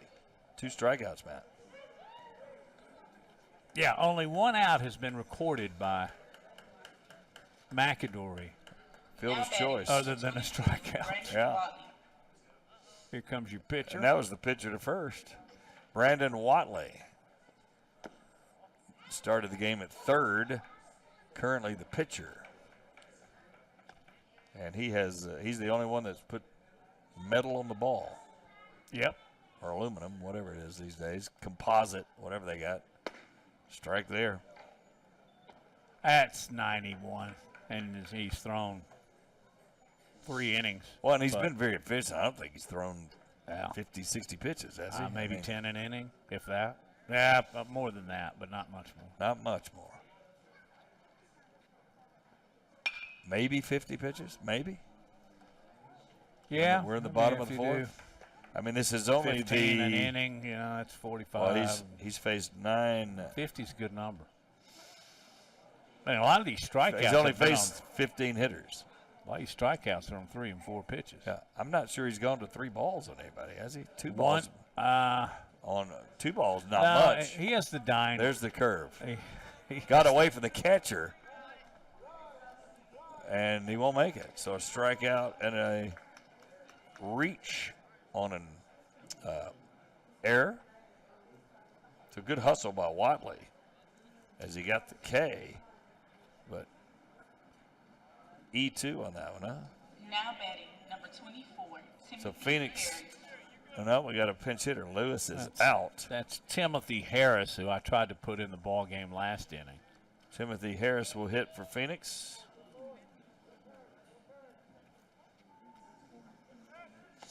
And they'll throw over. I'm not sure anybody's worried about stealing a 12-0 game, but maybe so. New first baseman there for McAdory is William Schmidt over there. Left-hander, you see him? I do. Good look at William, rangy first baseman. Boy, that's a good pitch. 1-0.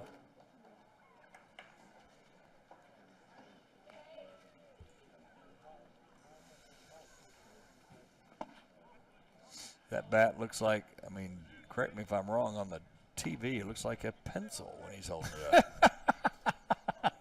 I think that's intentional.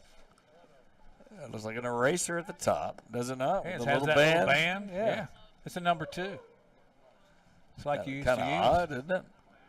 I think I would make it not look like a pencil, wouldn't you? Well, you're not going to break it.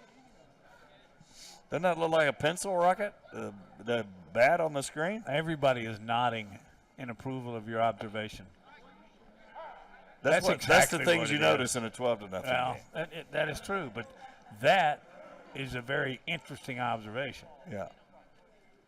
It looks like a pencil. Just glad he doesn't have it painted up like a protractor. Okay, I made myself laugh. And he erased it. The pitcher erased the pencil. So Harris is gone. 3 strikeouts again, so he's done that every inning. 11 strikeouts. 11 out of 12. That's pretty good pitching. Yeah, it's the best we've seen so far. We've seen some good pitching performances. All right, we're going to take a break. We've got McAdory coming in, and then Pleasant Grove will have another chance to try to score some runs. You're watching Jeff Co-Ed TV.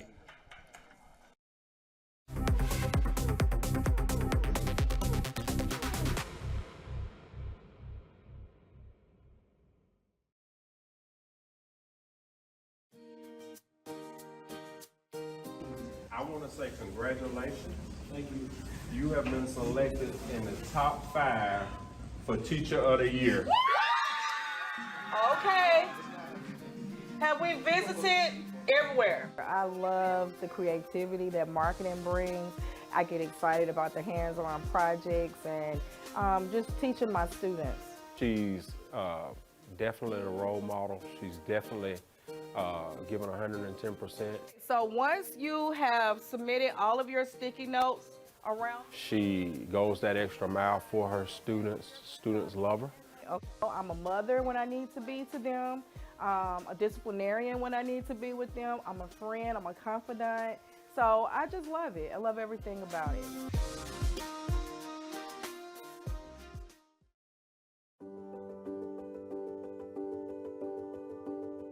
First met Mr. Cranford about 5 years ago when he applied for the job here, and he declined, by the way. But he came back a year later or 2 later, and he applied again, and we were fortunate enough to get him here at McAdory Middle School. He probably is the most famous black Muslim in human history. You'll notice I don't have a desk in my room, and I mean the reason for that is because I don't feel like that's my style. Just as long as you think it's interesting. I pour myself into this community inside these walls and outside these walls.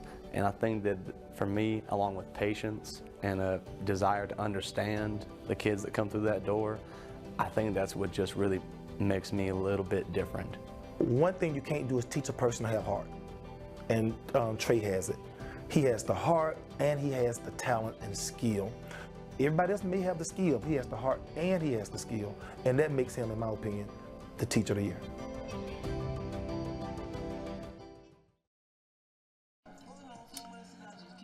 Good look at our Teacher of the Year things and different activities going on at Jefferson County school systems. Again, over $300 million in scholarships under the last several years of Dr. Walter Gonsolin's tutelage, I guess is a good word to use. He also won the Superintendent of the Country.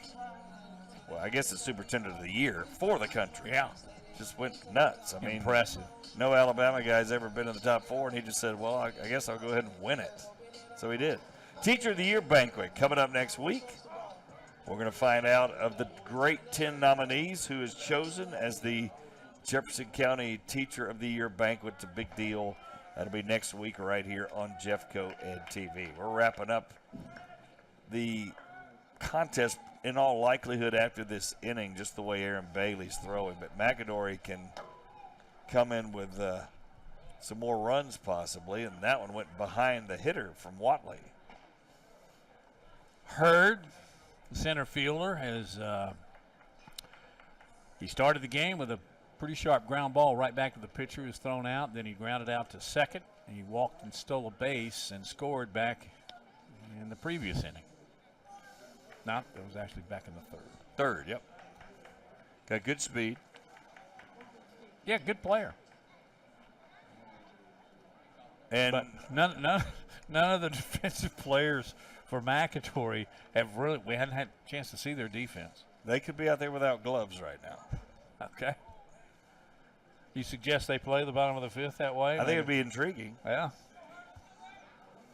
Well, this guy. They haven't needed them. 11 out of 12 strikeouts. You probably could. There's a strike to Hurd from Watley, who's in for his second inning of work. It's the old story about Dizzy Dean when he was pitching for the Gas House gang, the Cardinals, that he told all of his defenders to just go to the dugout one inning. He struck out the side. Kind of hard to believe. Kind of nice. Yeah, that is hard to believe. Old Diz. We used to use but it makes for great barbecue briquettes, didn't you? Yeah. Makes for great folklore. 3-1 on Hurd.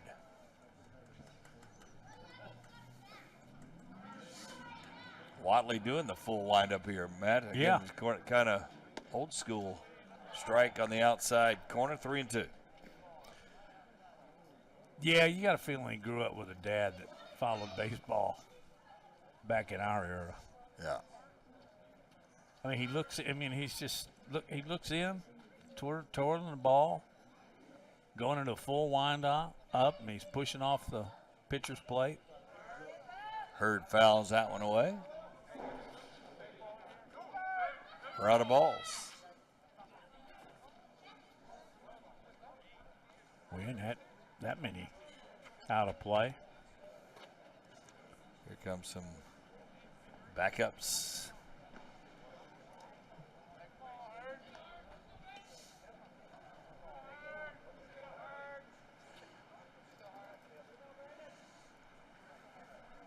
Hurd steps back in, 3-2.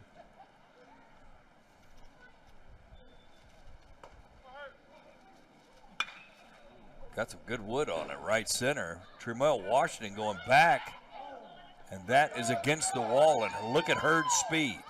He's already on the way to third, and he'll stand up with a triple as he jacked a triple to right center. I believe that hit at the base of the wall. Let's check our Jeffco Ed TV replay. It's Washington giving chase. Got to one hop and one hop. Hit the links. And again, with his speed, it's not even thinking about a play. No, you're trying to hold him to a triple. So here comes Cooper Yarborough. 0 for 3. Fly out, ground out, reached on an error. Wild pitch. Hurd thought about it, even though it went only about 8 feet away from the catcher.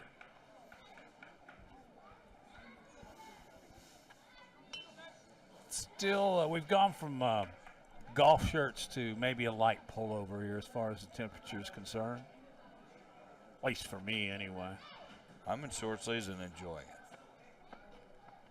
I'm coming to your house after the game, sitting on the deck. Hey, let's do that. Watch High Alabama. High fastball. It's a 12. I was wondering if we were going to make it, but now it's going to be, we could eat dinner before the game. Boy, this game's going with Bailey pitching.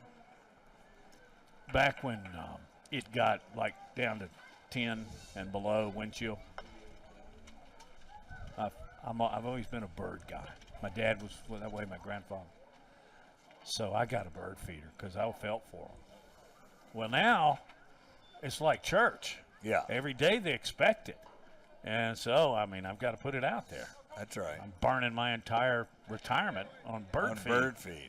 Thinking this was not a good idea. 3-0, he threw a strike, and Yarborough had the green light. Why not? 12-0. I would give it to him again.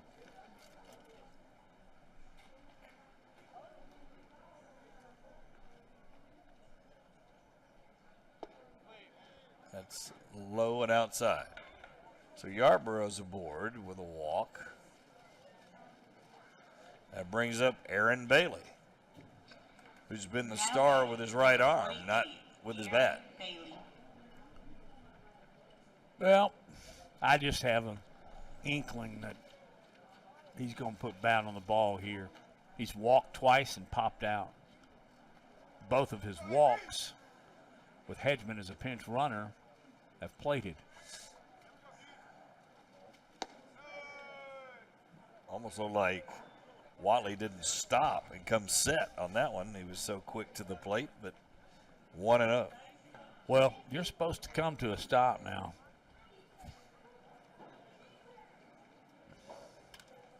Like that. Yeah. It's a strike outside. Fikes framed it, but I'm not really sure he needed to. Looked like he painted it black. Bailey's just a good-looking athlete. Yeah. Big kid, strong-looking kid. That was chopped off the end of the bat. Yeah, he cue-balled that one.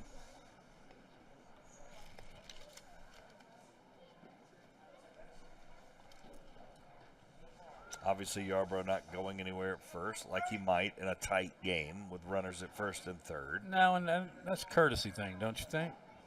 Well, yeah, there's no need right now.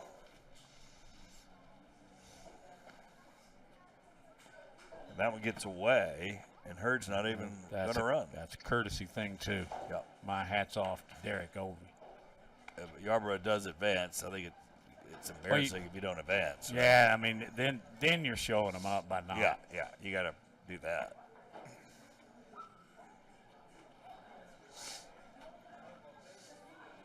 Was it the softball game we did that the team that was up so much, was it Minor against Fultondale?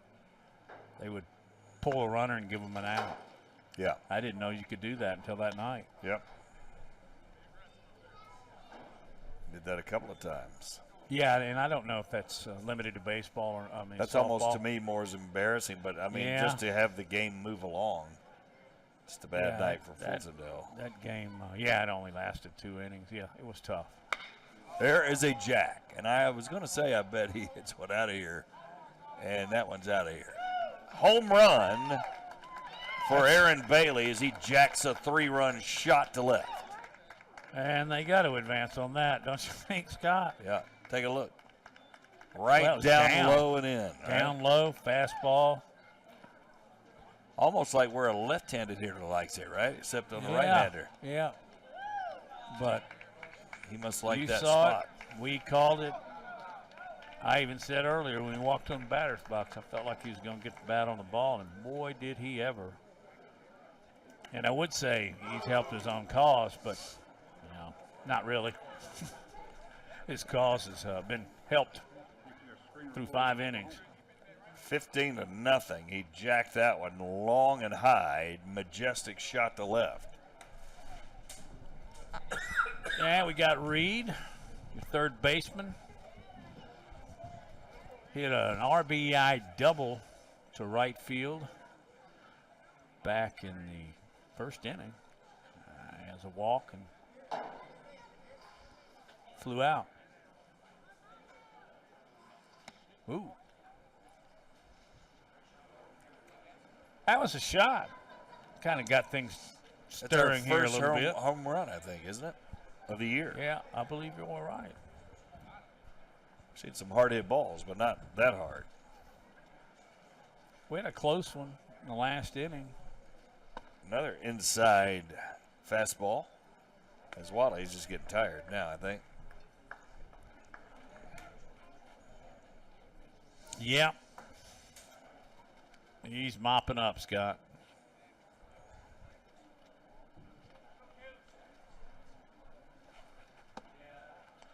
McAdory has scored in every single frame. They have again here, putting a 3 spot up.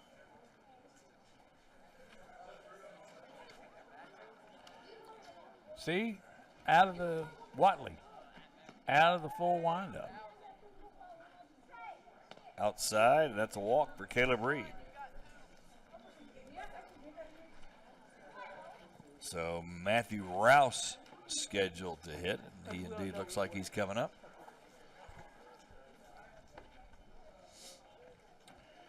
He's got a couple of walks. One led to a run, and then he grounded to third back in the first inning, to end the first inning, in fact.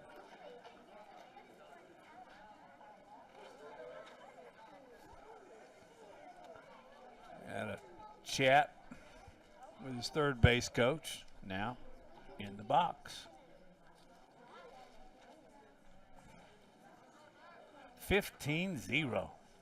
Yep. Again, for the third or fourth time, this is not at all what we expected. Sometimes, though, folks, it happens. I don't care if you're the New York Yankees. Rouse with the ball 1. Or they call it a strike? Surely that was a ball. Well, both scoreboards have strike. So wow. Thought maybe that was they're way low. Trying to get him out of the inning.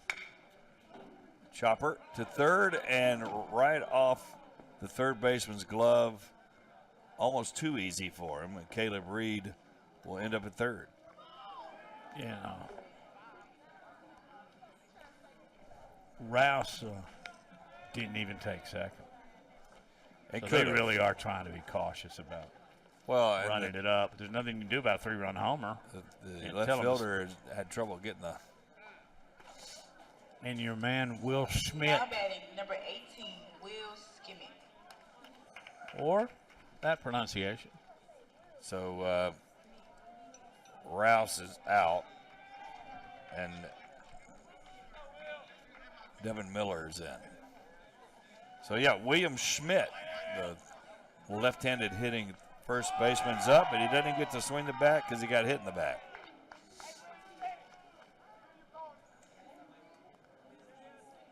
That's not fun. Not for anybody.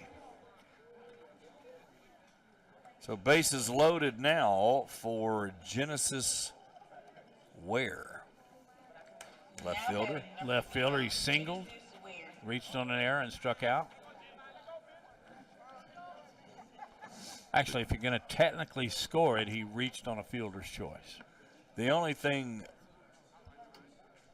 going wrong with McAdory's night tonight was a base hit. Well, not up the middle. There's a nice play. A little too late for the double play. But a good play over there by Barkley to scoop that up. So Reed scores. And Miller to third. Lake is forced out. I believe we've got. Did you just tell us we got another pinch runner at first? Yeah. That's Miller. Well, now he goes in mid windup or before windup. And then Ware goes to second.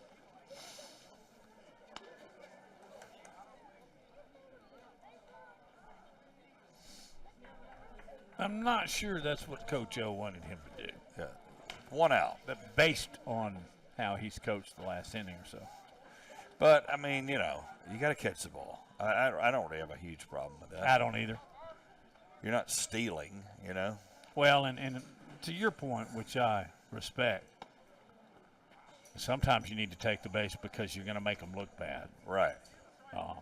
So Eddie Porter used to tell us on our show, this is football, but same thinking, if you remember, from the old Omega Tires. He used to say he couldn't stand if teams against Georgia Tech took a knee because it makes them look bad. Yep. He said, just play your offense. You don't have to call a bomb or whatever. To your point, steal a base when you're ahead, but yeah. if you're not taking the base, it's almost like you're – well, especially on a pass ball. You know like what I mean? That. Yeah, I know exactly what you There's two schools of thinking there. I don't know what's right or wrong. I see Eddie a lot. He handles my tire work alignment. Yep. What a good guy.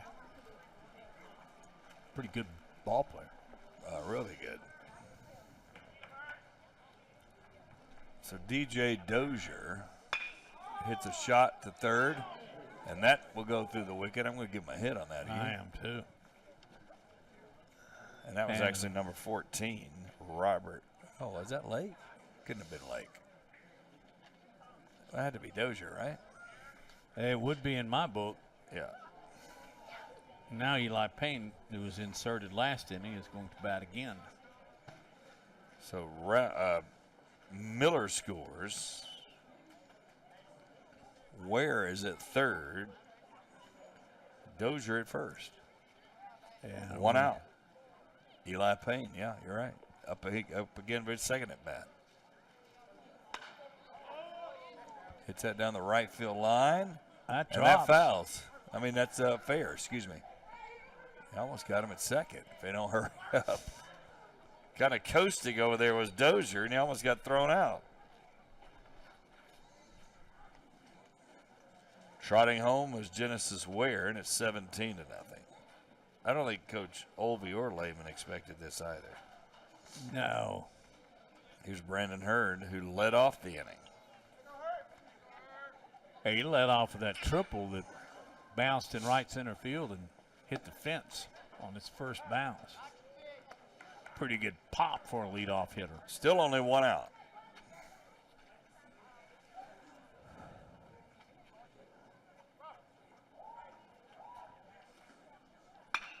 Another shot, but this one not going as far, and Washington able to track that one down in center.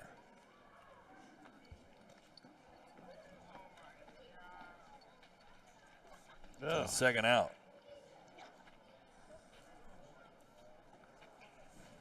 Cooper Yarborough should be coming up unless they bring somebody else. Looks like they got another player coming in to hit. Yeah, why not? And that is number 36, Thatcher Fleming. Yep.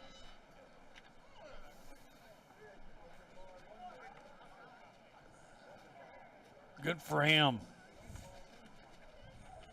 Good for all these guys that are getting a couple swings. Number 36, Thatcher Fleming.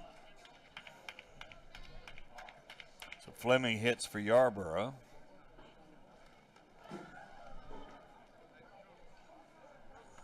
You can see the pant legs. With Eli Payne at first, yeah. And the jerseys. We have a stoppage in play, and I'm not really sure why. I think their umpire's just getting his card right. He's just putting Thatcher in. Yeah, I'll bet his card, one side of it, is a little chicken scratch, like mine and yours. High fastball, that's a strike. He's going to give him that one. He'll give him another one just like it, which is fair, but not too fair if you're Thatcher Fleming, you know? Yeah. Bounce that one in the dirt, and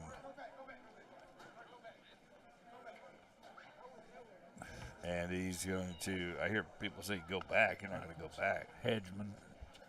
Yeah, Payne did not advance, but Hedgeman, It's actually Dozier at third now.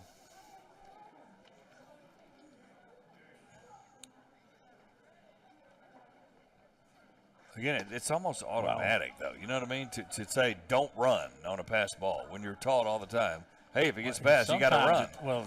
It's almost a reaction. It's in your blood. That's what I mean. Yeah, it's like. And then about halfway there, you go, I can't stop now. Yeah. And I go back to what you said. Don't want to show the other team up either.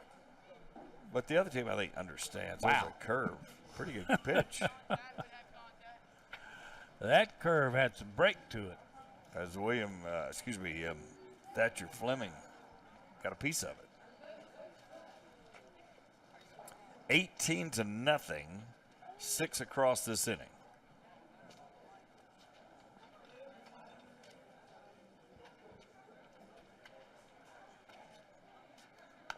And you're certainly, if he reaches, going to see Aaron Bailey again, I would think. Well, they got another hitter, though. Surely Bailey's going to throw. But I guess they could pinch hit and he could still throw. Yeah. In high school. They can mix it up a lot more in high school. Yeah. Plus, Bailey's got his bomb. Yeah, Jefferson Brown would be next if Fleming can reach.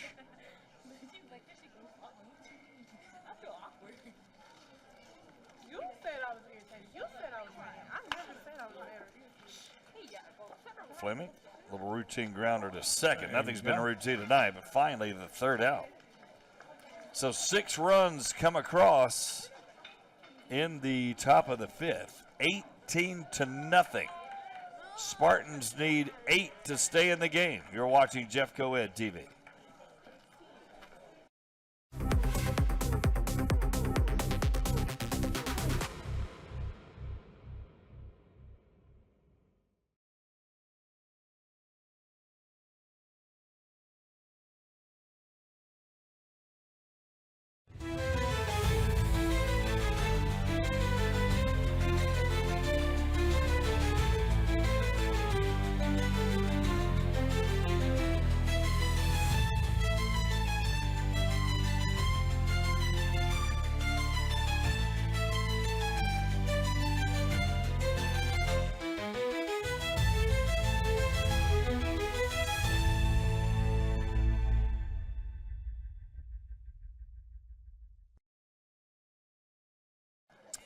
There's the dusk beginning to settle over western Jefferson County.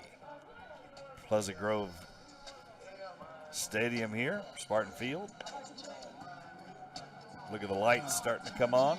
Well, and Bailey pitched a heck of a game. Wow, I can't but believe it they're looked taking like, him out. Yep, looks like they're going to give the ball to Genesis Ware. So Ware will come on. Probably just, want to give him an outing. I mean, Ware started in left field. But Bailey struck out 11 of 12, right? Yep, and hit a home run, and he is in the dugout. I think sometimes you wonder why, he's throwing a one-hitter. You want to let him finish it. Then, you want to get other guys pitches. Yeah. Spread it around a little bit. And, But in this game, it's going so, I would want to go home, right? 18-0. Yeah. No offense to who's throwing, but. That's Clayton. Hey, Clayton. I believe that's him. We've got a Clayton and a Clay in our crew. There's a look at Ware. See what he throws. So Amari Webster stepping in. And that's a pitch down the middle. That's a right-hander throwing a pitch that broke back away from the hitter. Or at least it did from my eyes up here. It's a heck of a pitch.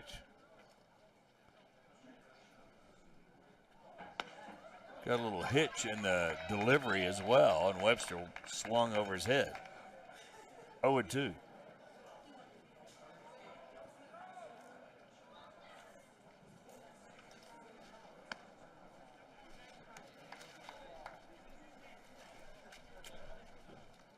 Hurd in this game, couple of ground outs, walked, flew out, and then he had that triple.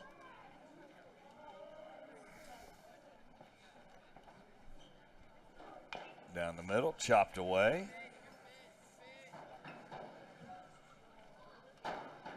I'm going the wrong way on that. This is Webster. He did not have 5 at-bats. My bad, Scott. No, he has a He has strikeout. one and a K. You guess strikeout, you're going to be right on 11 of 12 of them, right? I like the odds. And he's got 2. Second caller tonight for Webster.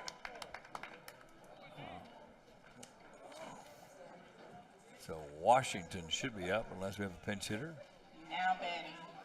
I tell you what, Ware looks like he's been on the hill before. Yes, he does. He's just picking up from that Bailey mojo. And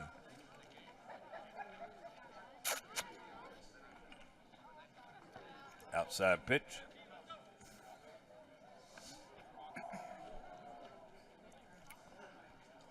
Didn't he wear jersey 1 when he was playing football? He did. He's gone with 99, the other spectrum. There's a shot to right. That's going to be a base hit to right because you're not throwing him out even if you get over there. And they didn't. He hit that ball hard. So Washington at first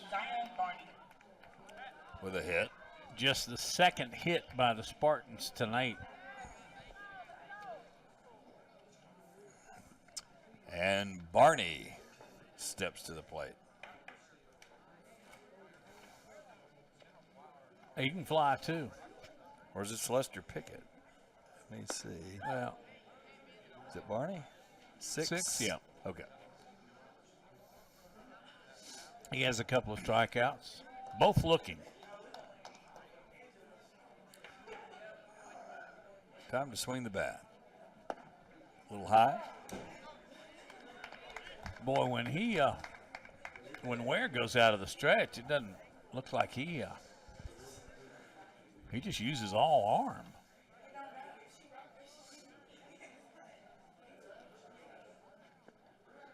He's got that little hitch. You see, Yeah. Which a lot of pitchers have. 2-1.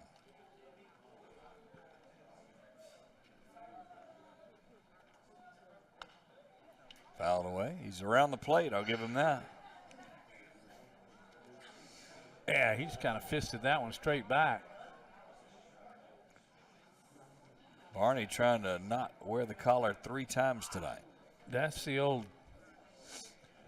GS, isn't it? The golden sombrero. He's got it. Second strikeout of the inning. And the 14th. No, wait. The 13th. 13th of 14 hitters so far. I like what I see out of Ware. No, he looks pretty good.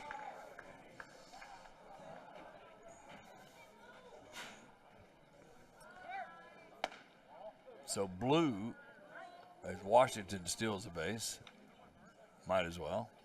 Yeah, Phil, you feel like you got it for sure. And I think a lot of times he's got it for sure with his speed. Timothy blew up. He got hit by a pitch and reached in the 3rd. I gave him that pitch. Yes, he did. 1-1, I guess.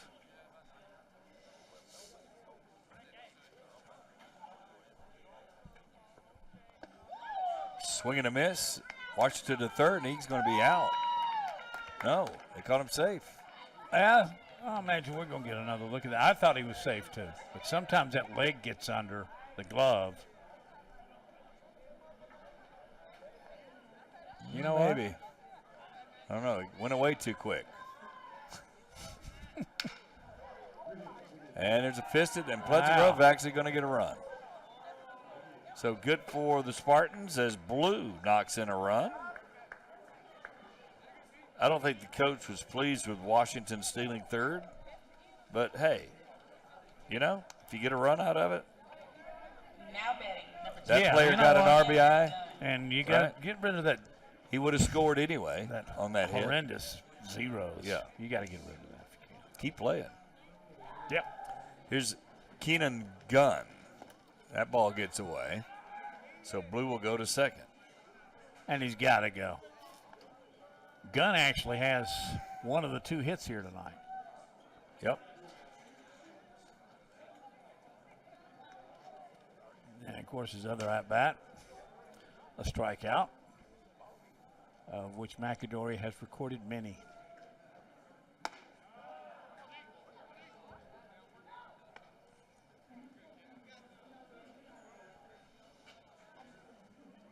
Three and one on Gunn.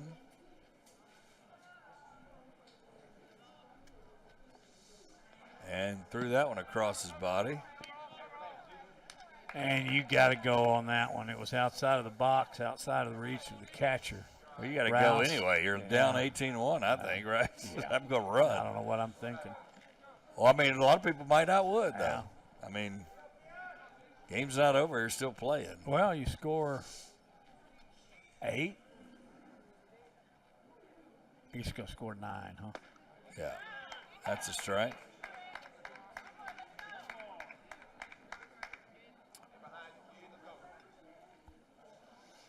At this point, they need 8 runs. You're right. 18-9 would do it. And now it looks like Ware's just trying to guide the ball instead of throwing it like he did early in this inning. So Gunn's aboard. Runners at first and third. Caleb Rose comes up. A couple of strikeouts. He's a first baseman.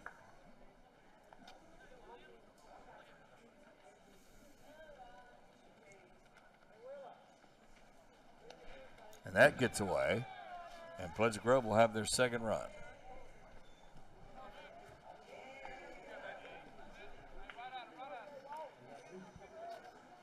Blue plates. Gunn goes to second.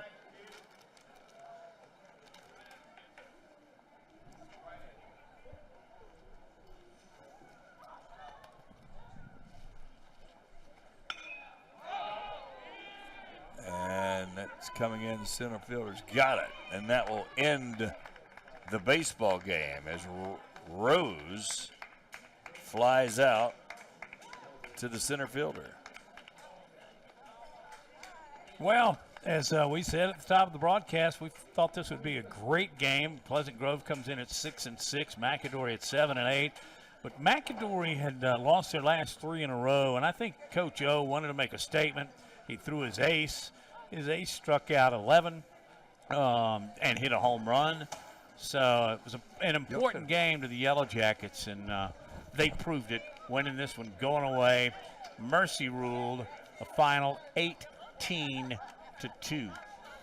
Scott will be back with you on Monday as we go do a little softball action. That's right. A little softball with the Hueytown Golden Gophers and the Gardendale Rockets. That'll be 4:30 Monday. Should be a cooler day, but sunshine splashing down. Bring a little pullover. You should be fine for that softball action. Not far from here on Monday. Very close. Well, Scott, have a safe weekend. Everybody have a safe weekend. Everybody be safe with the different things we got going on with the weather-wise. I hope everyone stays weather aware. Thanks to our crew for making us look good as always. Absolutely. Thanks to John Rocket as well for directing another fine broadcast and the great camera work that we had. And we'll say so long from Pleasant Grove. Again, the final 18-2. McAdory goes to 8-8 on the year. Pleasant Grove falls to 6-7. You've been watching Jeff Coed TV.